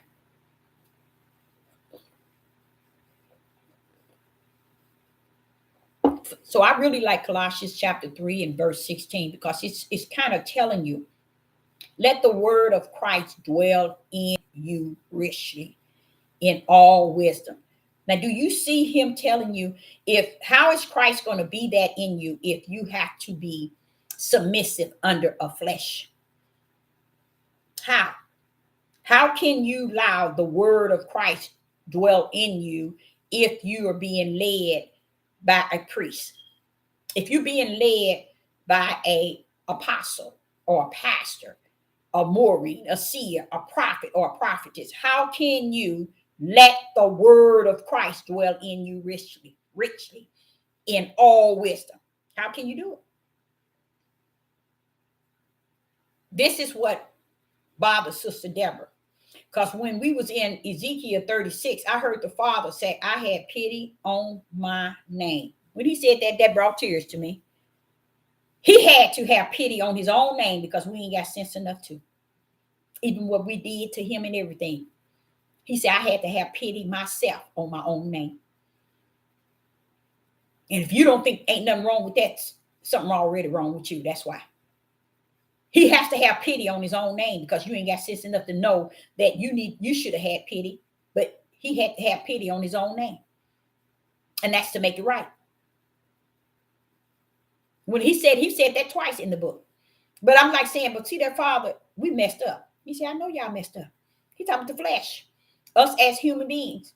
But we sitting here saying, oh, it's going to be a rapture for us to get on out of here. Oh, he's just going to come out and get you up out of here. You's a liar and you're going to live a lie, die a lie. Let me back this thing a little bit up and back this thing down. I want y'all to understand, when he comes for what is his small remnant, which a lot of them ain't grip, he ain't coming for your stanky tail like you all that and all this.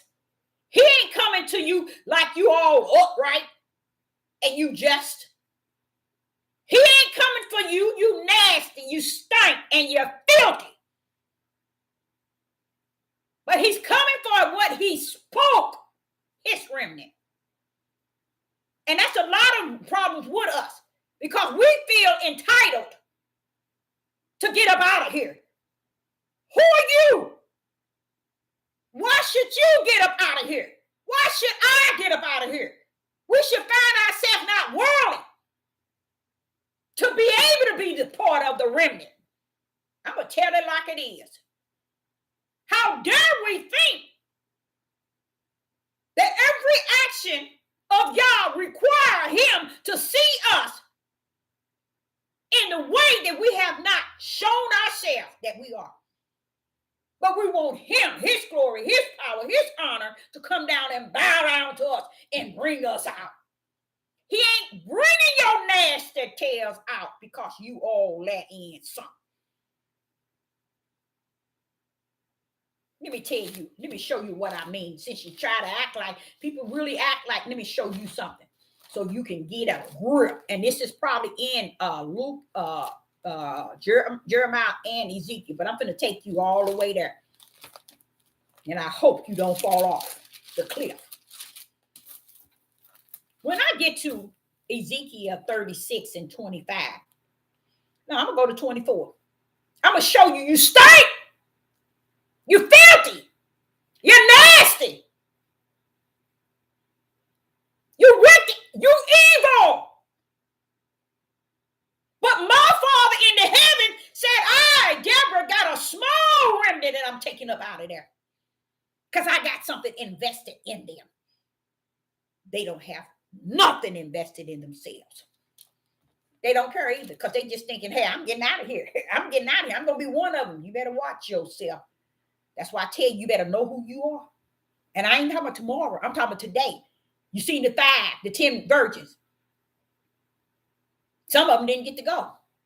And those that did go wasn't really all that either because they waited till the trumpet and then they went running out to trim their lamb. Which your lamb should have been trimmed.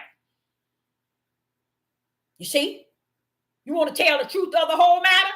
How about that? How about that? None of them wasn't worthy to go. Because when the trumpet was blown, they ran out to trim their lamp. Your lamp should have been already trimmed if you want to stand in righteousness. So let's go there. In Ezekiel chapter 36, you stink. You're nasty. He ain't coming to get you up out of here because you all that ain't some. That's why these people are sick when they talk about Abraham, Isaac, and Jacob. We Jacob's seed. Baby, please. Y'all really don't understand. It ain't going to even be just Jacob's seed. It's going to be some strangers in there too. Because you fail to realize what he coming for. Because you all stuck on stupid. You want to hear the mouth of these men and women instead of those that Yah has called as his servant to give you a right now word. Not a yesterday lie, but a right now word in spirit and truth. Now listen to this. In Ezekiel chapter 36, verse 24, for I will take you from among the heathens and gather you out of all countries, and I will bring you into your own land. I'm going to bring you to your own land. Wait a minute, hold on, Father Yah. I will bring you into your own land. Check him out now. Watch what he say. Verse 25. Then, and only then, Deborah, tell them nasty, no good, of nothing. You see what I'm saying to you all? He wants me to tell you, stop swimming in this, oh, he coming to get us. Because we all that and all that. We the chosen, we the this and we the that. You ain't the nothing. Ain't never been since the book of Genesis. What are you talking about? Okay, so it says here, that's why Yeshua pulled up right back and told you, like unto the day of Noah, like unto the day of Solomon and Gomorrah, letting you know that was backed up in Genesis. You ain't escaping nothing today. You the same old crap. Now look in Ezekiel 36 and 25. Then will I sprinkle clean water upon you, because you're nasty, and ye shall be clean. What's the opposite of clean? Dirty. And ye shall be clean from all your filthiness. So you think Sister Deborah just running her gap? You're filthy and you're nasty until you know what you are. Then you never know what you're going to be. That thing today. You got to feel that thing today. And stop lying on my Father and making it all about y'all. Now listen to what he said. And ye shall be clean from all your filthiness. But wait a minute, when, Father? When I get them on their land, tell them that 2 or 3 times, Deborah. And we'll bring you into your own land. We'll bring you into your own land. We'll bring you into your own land. You got to get there first. And you got a journey. We'll bring you to your own land.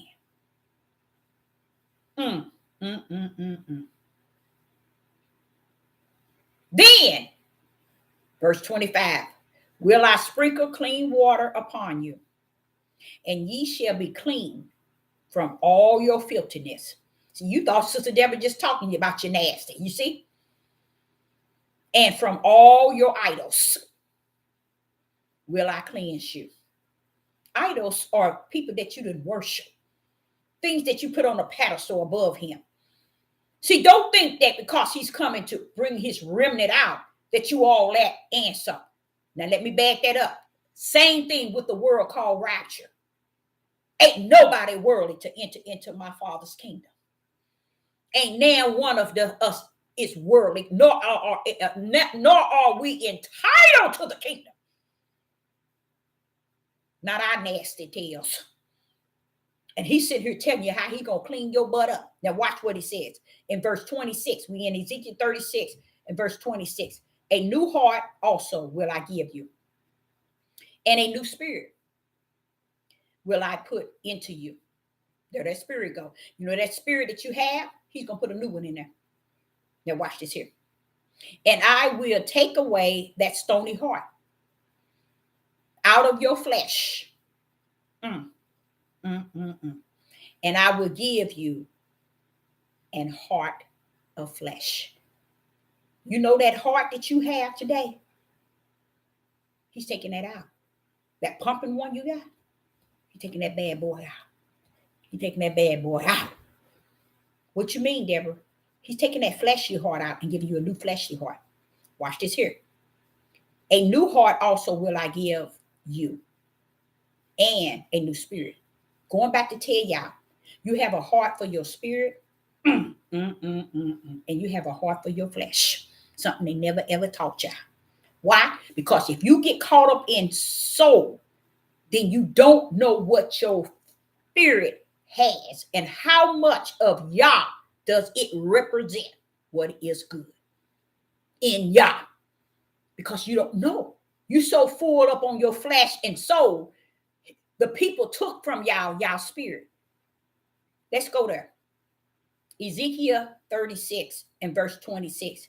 Listen to this here. A new heart also will I give you, and a new spirit. That's all. Everybody got a heart connected to their spirit. Everybody got a heart that's connected to their flesh. But man, women, flesh, humans don't understand everything you got in the flesh, you have in the spirit. That's why he said, get the spirit heart, get the flesh heart under the subjection to the spirit heart, because that's the only place y'all abide in. And that's what he's going to measure. Did you let your spirit heart live regarding me, or did you let your flesh heart live regarding me? And if you let your flesh heart live regarding Yah, then you're born of the flesh. But if your spirit lived, the heart in your spirit live according to Yah and desire him, that's what you are. You are spirit. See, a lot of people don't teach y'all that. Right here is showing you that the spirit has a heart. He said, I'm going to give you a new heart also will I give you, and a new spirit will I put in you. Now watch this here. And I would take away your stony heart out of your flesh, and I will give you a flesh heart. You see that? You're gonna be almost, you're gonna be new, a new creature. You're gonna be done all over again, y'all. Isn't that beautiful? But he got to get you there. When he gets you into your land, he's going to do this. You got to get there. You see? But we sitting here talking about, now this is what I'm saying. I've heard some people say that's the rapture. He's going to rapture us out. But see, they don't understand. You're not in. He's talking to a people that's on the four corners that been in captivity. You see? See, they can take that and say that's the rapture. See? He's taking his out. Do you know a lot of people don't want to talk about Israel nor the tribe of Judah, especially Negroes in these countries? They don't want to know that that's them. They are considered Israel and Judah. They don't want to hear that. I'm going to tell you the truth. About 80% of them don't want to hear it. Even in Africa, Africa got y'all food. They got y'all bent up and bent down. Africa, I have never, all my life as a little girl, never liked it, Africa.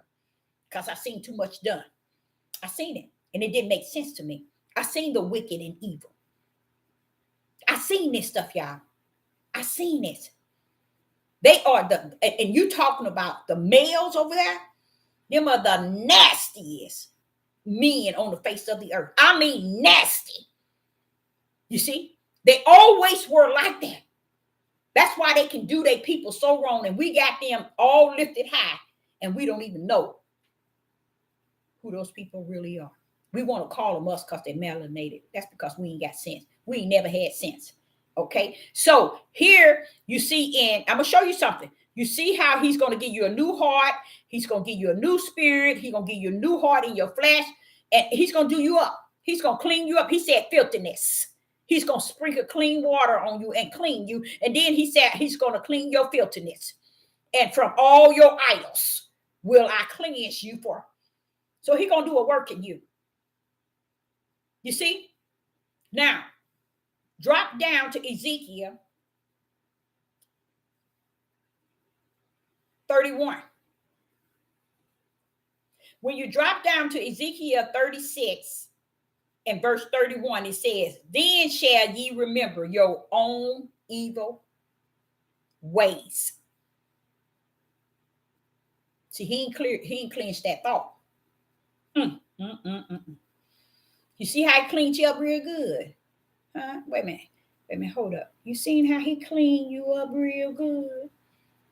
He cleaned you up real good. He gave you a new spirit, a new heart in your spirit. He gave you a new heart in your flesh. He cleansed you up from idol and cleanse your filthiness. Drop down to 31. Let's hear what he got to say now. Then shall ye remember your own evil ways and your doings that were not good, and shall lock yourself in your own sight for the iniquities and for your, look at this word here, y'all, abomination. How dare you think that you are worthy to be raptured out of this nasty place when you became this place? We are not entitled to the kingdom, y'all. Stop acting like we holier than thou. We are not entitled to the kingdom where the Most High Yah reside. We ain't even worthy to stand before the throne to be thrown in hell. That's how messed up on the floor we are. When you come to understand that, you know where you at in Yah. You don't put yourself there and you don't put nobody else, because you know we ain't worthy. We ain't entitled to nothing. So when he said to me, when they get to talking about the rapture, every denomination is saying we are the one that's going. We're the group that he's going to rapture out of here. Y'all didn't know that, did you? See, that's what I'm saying. We get into this rapture, but we don't understand the rapture in the mindsets of everybody who think that there is a rapture. Is we are going. Who are we? My church, my denomination, my group, my family. You know, my Baptist church. No, my Jehovah's Witness belief. Everybody has their own way of saying y'all come to get them. You see why we need to stay away from their raptures and come to the reality that we should be in unity in the body. We didn't took our butts out of the body, running into their raptures, trying to find our way of how he gonna come get us. And we don't even understand we got a head over us. Hamashiach is over us. That's that all power. And we are the body. We haven't even learned to enjoy the gifts. I have. I sure have. It ain't that I learned to enjoy it. I learned to know the presence of the gifts that he's given me. That's what I can say. The gifts were given before repentance. So he letting you know, I didn't give you no gift because you worthy of it. I didn't give you no gift because you repent. You ain't never repent. I gave you gift because heaven's orchestrated you to have the gift in the body of Hamashiach in which I place you. You didn't even get in the body of Hamashiach on your own. I put you there. Recognize. That's the problem. Nobody don't want to recognize him. But as long as I live, I'm going to always tell people I never understand this part. I will never, ever in my life understand. How is it that everything from the sun to an ant, to the wind, to everything obey Yah? Even Satan and his demons obey Yah. You remember when Jesus was coming, Yeshua was coming, and the man was full of demons? You see how they spoke to him as if he had all power and authority to destroy them before the appointed time. Us today, we ain't thinking about him destroying us. We think we rule. This is my life. Nobody tell me what to do. I got one life to live, baby. You ain't even had no one. You just didn't. You're too ignorant to realize that breath came from him, not from you. See, that's why I know as a prophetess that we are gone all the way. Because these things that I'm saying to you all, no one ever sat down to listen to the Ruach teach them and realize I'm stupid. I'm straight up stupid. I don't know nothing. You're right. Because to have the Ruach to teach you, you got to know you don't know nothing. You got to have that mind frame, that heart to know it all. You the best of the best. And it ain't no joking. It's for real. And that's why he gives Sister Deborah what he gives her, because I have learned through the Ruach how to know that he is the best teacher that ever was, ever is, and ever shall be. And that's the one I will trust in. So what we have to know that we know that that's where we stand. We ain't perfect. We have to know that. So what, just let's say this here. If the Baptist said there's a rapture, the Jehovah's Witness says they're gonna be caught up and put on the earth, and everybody else is dying. That's what they say. He gonna destroy everybody else. Every religion says something different. Why ain't nobody focusing on him? Why is it that he has to come and get us? Because we all at answer. Do that make any sense? I'm gonna tell y'all something. I would have never thought that I would be saying what I'm saying, but to me, it is very powerful what I'm saying. Because if you really think, why are we entitled to be raptured? What have we done in life to be entitled to anything on this earth? What have you and I done to say, okay, Father, we should get this, we should get this, we should get this? And guess what? We never did, y'all. Want me to tell you what we haven't done? We haven't got up under the Hamashiach, Christ. We haven't been up under there in the obedience of what is righteous, even though righteous is a brand. We haven't got under there. You know why I know we haven't? Let me tell you why I know the people have not. And this could be because they are not of the church. This could be also because they are not the saints, nor are they the church. They don't even belong in the body. That's why they can't get under it. Now, the Father wanted us to know, even through Yeshua HaMashiach, how many gifts that he poured out. And through his prophets as well. He gave us gifts in the body. That means in the church and as saints. He gave us all these gifts. You don't see nobody claiming anything. Ain't nobody claiming no gifts. Ain't nobody even could care less about a gift. Nobody wants to unite. What would be wrong with you not uniting? You know what's wrong with you not uniting? It's because if you under the body, if you're under the head and you are the body, how can you not? How can you not? Y'all are the body.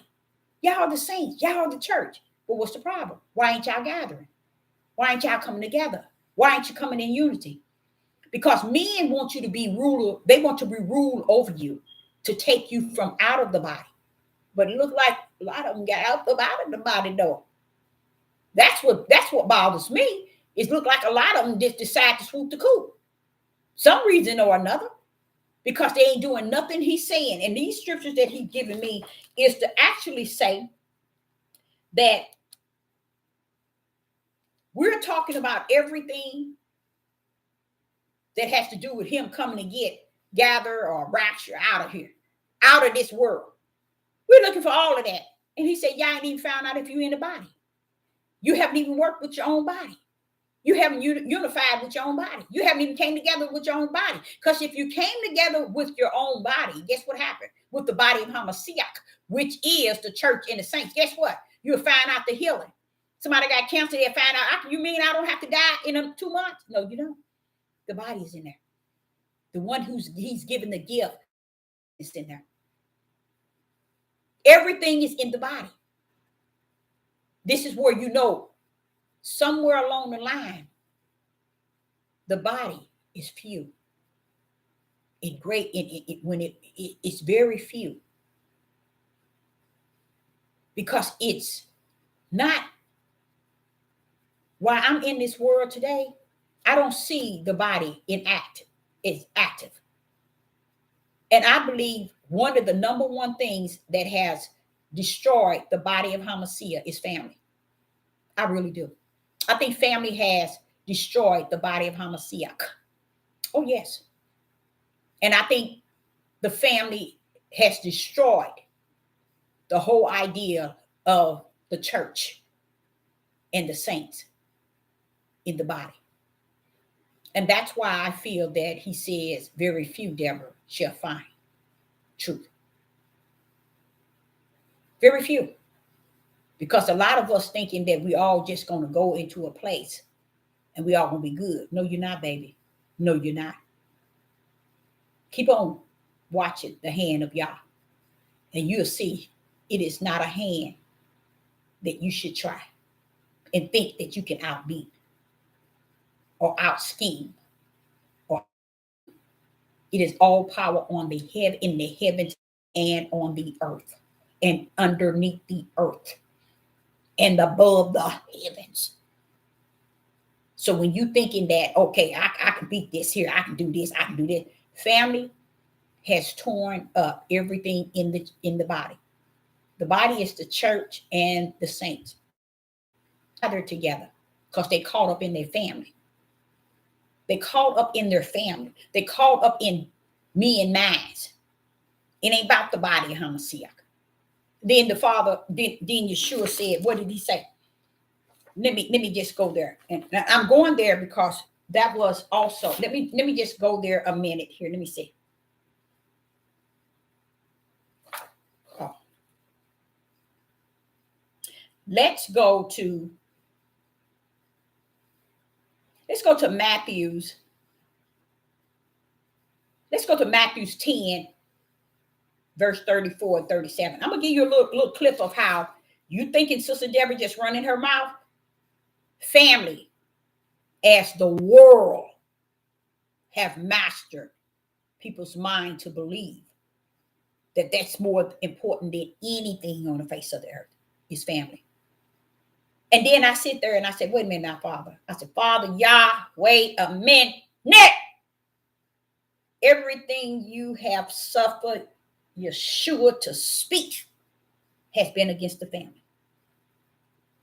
Why is it you can't find one verse in this whole instructions and direction book telling you it's about your family or it's about family?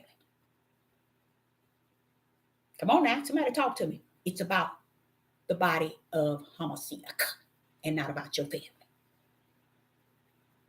That's why they can't find unity in the body of Hamashiach. He said it was when there's one or two join in my, not one, two or three join in my name. That name is what's in you that's greater. When you come together, he is in the midst of you. So if he's in the midst of you, guess what? He ruled that table. He ruled that thing. You see? The one understands it like that because they think life is about me and mine. And you and yours going to hell together and don't know it. So like each other there. See if you're going to unite there. Okay? Because I think me, myself, as a prophet in the wilderness, I think hell is the worstest place in heavens and earth and anywhere you can go. I really do. And I don't think it's worse because the name. And it's not hell, lake of fire. I don't think it's worse because it says lake of fire. I think the feeling of it. I really do. I don't think it's no way you just gonna go in. You just gonna be in darkness and you just go. Oh no, baby, that's peace. You can sleep in darkness. You can be sleep in darkness and get peace. Oh, this place that you're going. Let's go to Matthew's chapter 10, verse 34. I'm gonna show you where you wants to run around here and make family, all this and that, and that's why you can't unify with the body of Hamashiach. That's what has happened to the body of Hamashiach. The church, the saints. And he started telling them, come up out of her. He's talking to the saints. The church. They ain't coming. That's why he only said it once. I said, Father, you at least could have warned them 4 or 5 times. He said, for what? I know who's who and what's what. I don't need to warn nobody. See, he know what he's doing. Okay, Matthew's chapter 10, verse 34. Now listen to this. And it don't matter. The Father have already assured me. You can bring verses after verses after verse. None of it mattered, Deborah. You got to understand how long this stuff been here. Freely. They won't even study to show themselves. They ain't looking for me to come in them to teach them all things. That's why it's finished. It's finished before it even started. They're just too ignorant to know that. Because heaven had it already locked in and locked out. Not even Yeshua know the beginning to the end. How you locked me now? Y'all didn't know that, did you? Yeshua don't even know the beginning to the end. But y'all had it like that. When you get to Matthew chapter 10, 34, just listen to this. Think not, this is Yeshua, think not that I come to send peace on the earth. That's a hard pill to swallow there. That's a hard pill to swallow. Exactly. Only the Father. But you know, Yeshua said that throughout all the time he came. All the time he spoke, he always telling me, that ain't for me, that's my Father. I can't do this, this is my Father. He always let us know where the power that rule it all rests therein. What's wrong with us? Why we can't tell people, wait a minute, you don't rule nothing. The Father in heaven.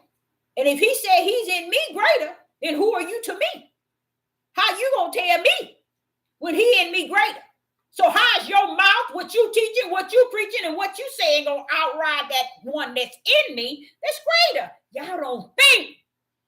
That's why I'm telling you, people are living on their flesh time. Now listen to this. Matthew chapter 10, verse 34.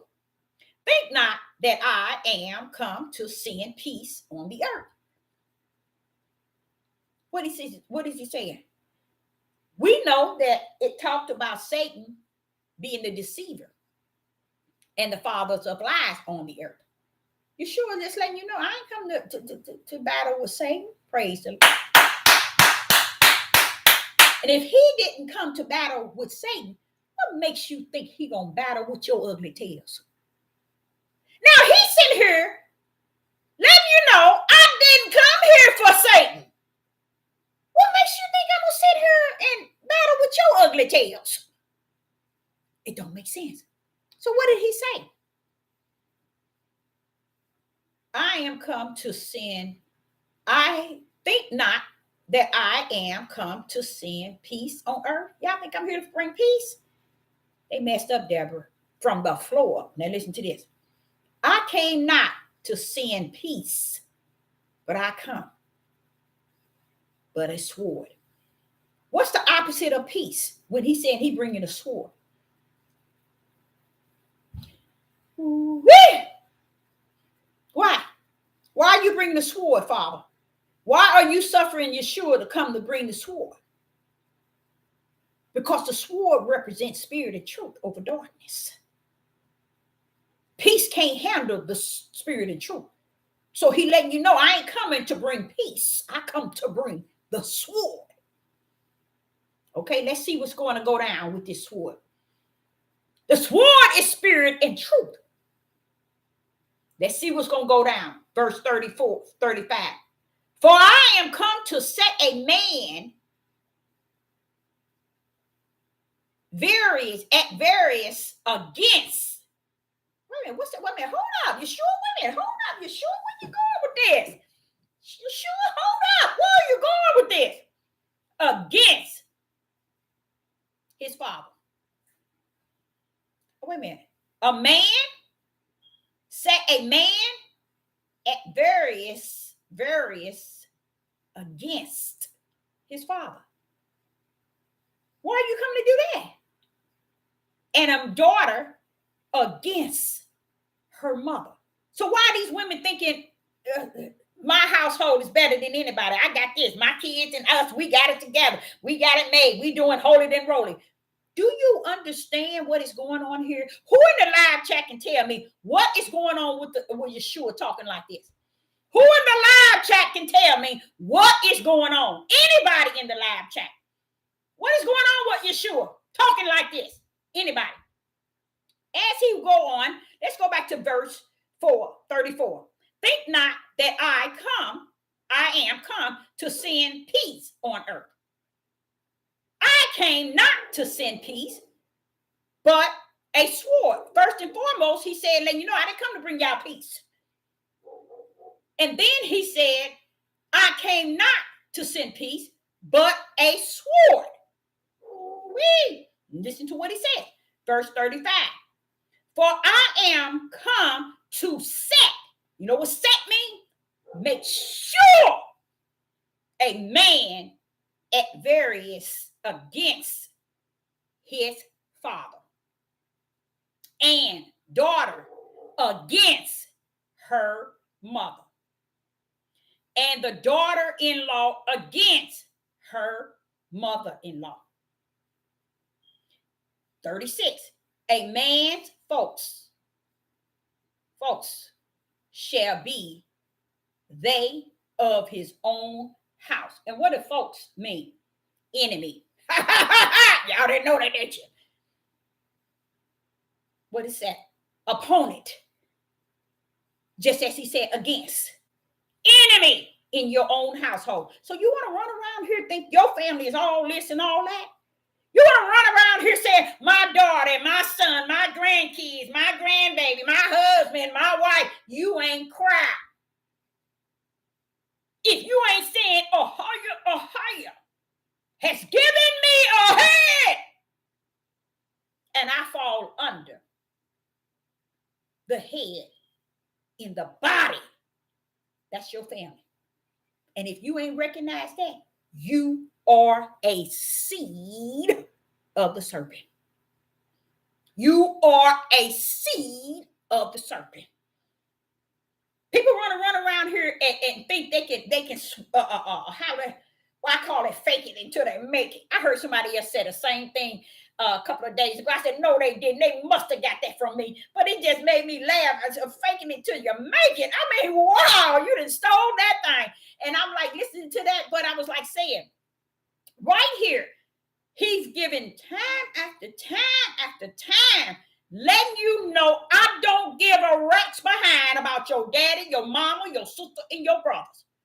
If I ain't the head of the church of the saints, I could give a rat's behind about you and your family. See, we are the only thing that he has created that's bent up and bent down. That's how messed up it is. Why is it Satan obey him and we can't? I have an issue with that. I think I'm going to live with that because that's an issue. Let me see if anybody got that. And he's not saying they're going to be. He said they are. Because do y'all understand what he's saying, though? What is he saying when he says that?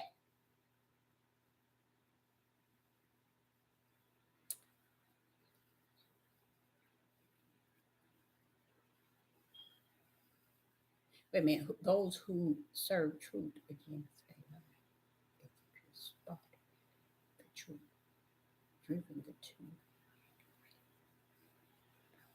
He knows coming to save nobody. Spirit and truth to bring division. Yeah, but that's what he said. He's going to bring it. That's what he did. Yeshua is telling you that's what he come to do. If we missed it. Oh, Father, yeah. Oh, Father, yeah. How long, Father, yeah. We've been here all these thousands of years. All these years we lived and we still blind. Oh, Father, yeah. That's so deep. Now, just imagine, how long do you think it's been since the Messiah came? How long? So if he said that he come to do that, what is he talking about? What is he saying?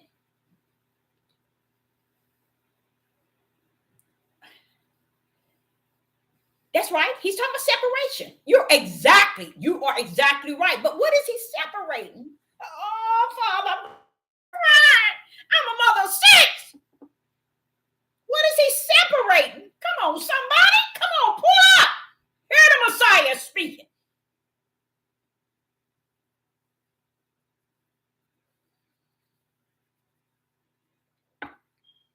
Exactly. That's what he come to separate. That's what he told Satan in the garden. I'm going to put an intimacy between you, your seed, and my seed. See, a lot of people see that. They think he talking about Yeshua HaMashiach. They think he talking about Messiah. No, baby. He talking about all the seeds that he has ordered their steps all the way to even the Messiah. Those are branded. They are branded for the Most High Yah namesake. So when they come, all the issues that they going to go through is because the Satan is going to have a plan in his head. And when he come after them, their heel is going to crush his plan. but they're going to get bruised by his heel. You see? And they will heal. But he's chasing the steps that Yah has ordered in their lives. And as he's chasing their steps, Satan can't defeat their steps. Their heel is going to crush his head all the way to the Messiah. That's why you saw David doing the things he did and got away with it. You see? Yes, he do get away with it because he's the seed of the Spirit. He wasn't the seed of Satan's seed. He's the seed of the woman's seed, which is the spiritual seed of God. It's not a female. No, it's not a female. It's a spiritual a spirit of Yah. He just called it a woman's seed, just like he called Zion the daughter or a bride. So you got to feel him in what he's doing. But how you feel him? How do you feel Yah in what he's doing? How do you feel him? You got to sit with him and hear him talk, speak to you, teach you and minister to you, show you things to come, reveal things to you, comfort you. You got to know him like that. And yes, the sheep from the goat, there go that separation again. Because they're not sheep when Yeshua get them. They were sheep from the beginning, before the foundation of the world. Just like the tare and the wheat. That's why he told the servant, no, don't bother them. Leave them alone. They got to grow together. We got that plan to separate them ourselves because we the only one know the sheep from the goat. So no, we don't want you to separate them because you don't know. That's why he told them, no, leave them alone. Let them grow together. We got this. We got this. You see? And then when you got to Yeshua began to tell you he sat in his glory and he went from all nations separating what? The sheep from the goats. See, they didn't need y'all to separate them. That's how it is down on the earth. Now, right here in Matthew chapter 10 and verse 34, 35, and 36, I'm going to tell y'all something. Verse 36 knocked me out the box because folks mean enemy, opponent. That means war in your household. When where it got me is when he pulled up and said, there's going to be 3 against 2, 2 against 3. Wait a minute, that's that separate. That's that sheep. That's them goats. That's what? Because they missed Genesis. He said they had missed the whole thing. Because in Genesis 3 and 15, that was the separation.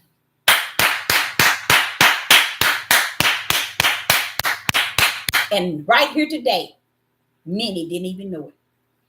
He separated those that was coming down in human flesh, worshiping Satan's spirit, from those that were coming down in human flesh, worshiping his spirit. And then he poured up and called it, he that is born of the flesh is of the flesh. Those are the ones that worship Satan. He that is born of the spirit is of the spirit. And then he talks about he that knows the difference between the darkness and have embraced the light. He that has embraced the darkness over the light. He that has embraced light over the darkness. See, all the time from Genesis 3 and 15, that was the intimacy that he had put between the two. The two what? Spirits. They were considered seed of the serpent or seed of the woman.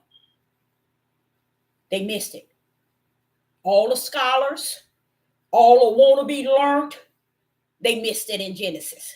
Just like they missed Christ, the power of Yah, right hand in Genesis 1, verse 3, verse 6, verse 9, verse 11, all the way to Genesis 2, chapter 2, all over. They missed it. But they call everything Roman Catholic put in there. They eat that up, y'all. They eat it up. Because I told y'all the other day, when Adam said, when he saw a woman, he said, bone of my bones. Hey, bro, he only took one bone of you. Why you adding ass to it? Come on now. Bone of my bones. Wait a minute, bro. He only took one bone. It didn't say he took your flesh. You see? You see what I'm saying? Flesh of my flesh. She didn't come from you. He only took your one bone. Where in there did he tell you it was flesh of flesh? Tell me, how can a child come forth from one bone? Okay, we can say the Father. But why would the Father take one bone and bring a whole woman to him from one bone? It was a reason for him to recognize that one bone. But look what was said. See, what our men didn't know, that the Roman Catholic had set it up so that it would always rest on their side. Woman was not created for man, but man for woman. Let me show y'all how sick that sounds. It sounds real sick. When throughout Genesis to Revelation, even in Revelation, Yah tells you all things were created for me and my will. Nothing was created that was created for anything else outside of Yah's will. Even Proverbs 16 and verse 4, the wicked and evil created for the days of wicked and evil. Now, if he gonna create that for that day and that day and time to do wicked and evil, what makes you think that he gonna create man something special, like man is entitled to something? See, this is where you know where the Roman Catholic came in and smeared it and made everything about the man, and they missed it. They missed it. He said when they missed Genesis chapter 1 and chapter 2, they missed the whole thing, Deborah. They missed the whole thing. And now I'm finding out they missed chapter 3 because they didn't know the division that was put in there before the foundation of the world, so that Satan can get checked. Satan got checked. Satan ain't never had a problem with Yah. That's the thing. Not on the earth. He ain't never had no problem with doing what Yah told him. Not on the earth. Never have a problem. If you take everything that Satan said to Yah that's in this instructions and direction book, you said, dang, he respected Yah. He honored him. Yes, he know how. What's wrong with us? What's wrong with us? We got some issues. And we still today refuse to address it because we don't want spirit and truth. We don't want the light. We don't want the truth to uncover the truth. We want to stay in the lie. And you can stay in the lie. You can stay in the lie. You can stay in the lie. You can stay in the lie. Yeah, stay in that lie. That lie gonna stay in you. That's the problem. You didn't know that, bitch. That lie that you're trying to stay in, guess what? It's gonna stay in you. And guess what? It's gonna light your tail up in the lake of fire. So yeah, stay in it. Okay, now if you go to Matthew chapter 13 and verse 38, I'm anxious to find out what is going on here. Matthew chapter 13 and verse 38, and it reads, the field is the world, and the good seed are the children of the kingdom. See here? See there? Why are we stuck on stupid? He already said here again. The children of the kingdom. When did they become the children of the kingdom? They was the children of the kingdom before heaven and earth was created. He's letting you know they are the good seed. But the tares are the children of the wicked. Now, see, I got an issue, y'all. I got a real bad issue right here. I'm in trouble, y'all. Because the more I'm sitting here seeing this, even though he had gave me all the verses already, but just to sit here and talk, it makes you fire.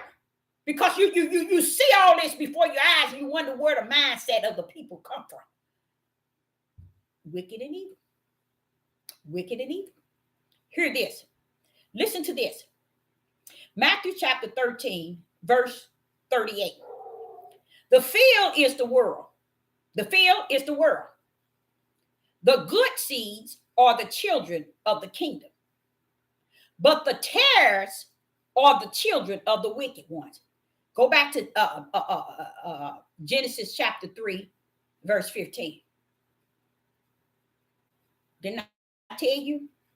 Those that come down here in the spirit of wicked and evil are Satan's seeds. They are his children. I think I got, they are his children.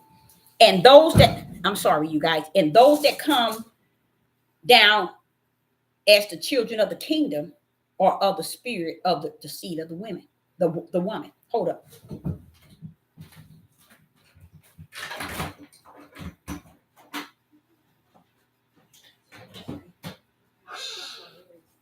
You have it? You say you have it? Okay, you have to just take those dishes out of the sink. I'm almost done. I'm almost done.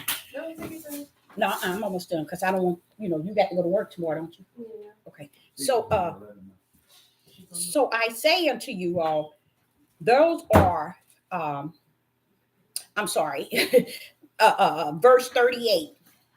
Right there, he's showing you the two separate children of the kingdom of Satan and the kingdom of Yah. The children of the kingdom, that's the children of the heaven kingdom. And the children of the terror are the children of the wicked. Notice how Yeshua is saying that they are the children of the wicked. I told you in Genesis chapter 3 and verse 15, when he come to put the intimacy between, he was separating Satan's seed from the woman's seed, which was the spiritual seed. And this is exactly what is saying here again in Matthew 13 and verse 38. The field is the world, the good seed are the children of the kingdom, but the tares are the children of the wicked one. Here again, learn through the Spirit how to separate the two. Put them in the right category. When you learn that there's two, okay, I'm going to tell y'all what I learned today that was very powerful. And it's going to throw a lot of y'all off because I learned this here at the highest level of understanding, that when he said, we fight not against flesh and blood, but principality in high places, spirits, okay? The war is in the spirit realm, okay? Even though it appeared to be in the flesh, okay? So when you get back to Proverbs 16, and you get to, let me show you, 16 and 2. When I get back to Proverbs 16 and 2, let's see here. Let's get there. Proverbs 16 and verse 2. Here you're going to learn that it's spirits we're dealing with. We're going to always be dealing in a war with the spirit. But the world going to tell us it's flesh on flesh. And it's not. And that's what's going to get us. And that's going to separate who's the wheat and who's the tare. That is also going to separate who's the seed of the serpent and who's the seed of the woman. Proverbs 16 and verse 2. Just hear this. Proverbs 16 and verse 2. Listen to this. All the ways of a man are clean in his own eyes. That means in his own fleshly mindset, the way he sees things. And he's not just talking about like males. He's talking about females, humans. Okay, now watch this here. But what I like about it is he cleared it up. He said in verse 2, Proverbs 16 and verse 2, all ways of a man are clean in his own eyes, but a higher wed the spirits. Do you see the spirit? You see the spirits? It's with an S. It's letting you know that you can be all that you want to be in your own thought and who you are. But the Father is going to measure you even through his judgment based on the spirits that you are entertaining and that you have suffered to come within. Okay. So when you go back to Matthew's chapter 13 and 38, you're still dealing with the field is the world, and the good seeds are the children of the kingdom, and the tare are the children of the wicked. The wicked spirits is what we are dealing with as the children of the kingdom. But it's in the spiritual. You see, they are wicked in the spirit. And when we entertain these things, These things are coming up on us. So the Father said, well, okay, you think you're clean in your own eyes? You think you all that? I tell you what, I'm gonna weigh. He said he's gonna weigh the spirits that you have. That's deep. That's why he said we fight against not flesh and blood, but principality in high places, spirits. That's why the whole armor is not natural, you all. He's not telling you to put on this Bible. He's not telling you to put on the shield of what you think of salvation and all. He's telling you to put on a ram of spirit.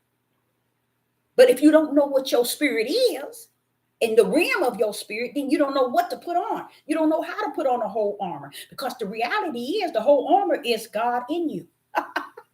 Put it on. Put it on here, here, here.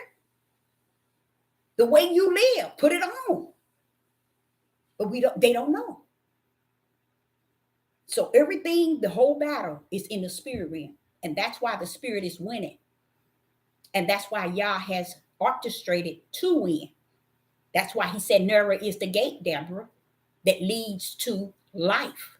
He's already to assure us that his gate is going to be so narrow, very few shall find. There, don't believe that. We think everybody, everywhere, all going. We going, and they don't even understand. This thing is a battle in the spirit. And that's why he said he weighs the spirits that's on us, because we entertain the wicked spirits and they become a part of us. And this is where the judgment at the throne is going to be about. Which part did you play in your spirit? Your flesh ain't going to enter the kingdom. Your flesh ain't going to enter the kingdom, but your spirit is. It's going to stand before the mighty throne of the Most High God. And the sad part is, he already said, it is written. That means you either in the book of life or you in the books of the dead, meaning the lake of fire. So there's two books. There's one book and there's some books. That shows me what he said about the gate being narrow, because he don't have one book of life, but he have books for the lake of fire. But the good thing is about it, when he tells me, he said, but look here, they already assigned, Deborah, for it is written. And that's why you need to go to Revelation chapter 20 and you can see everybody's life is already written. That's why it can't be mercy for you, because it's already heaven locked in and heaven locked out. Even Yeshua HaMashiach, he can't even battle with that. He'll tell you, wait a minute now, that's only in the hands of the Father, because it is. It's not something that people can go in and lock it off and take this and change it. No, he said it's written. So I, Sister Deborah, say unto you, I appreciate each and every last one of you coming out and tuning in. And I want to thank each and every last one of you. And I hope you got something out of it. And I say unto you, keep seeking the Most High God for his will and his way. And lead not to your own understanding. Seek him while he can be found. And I, Sister Deborah, says to you all, I appreciate each and every last one of you. Shalom and shalom.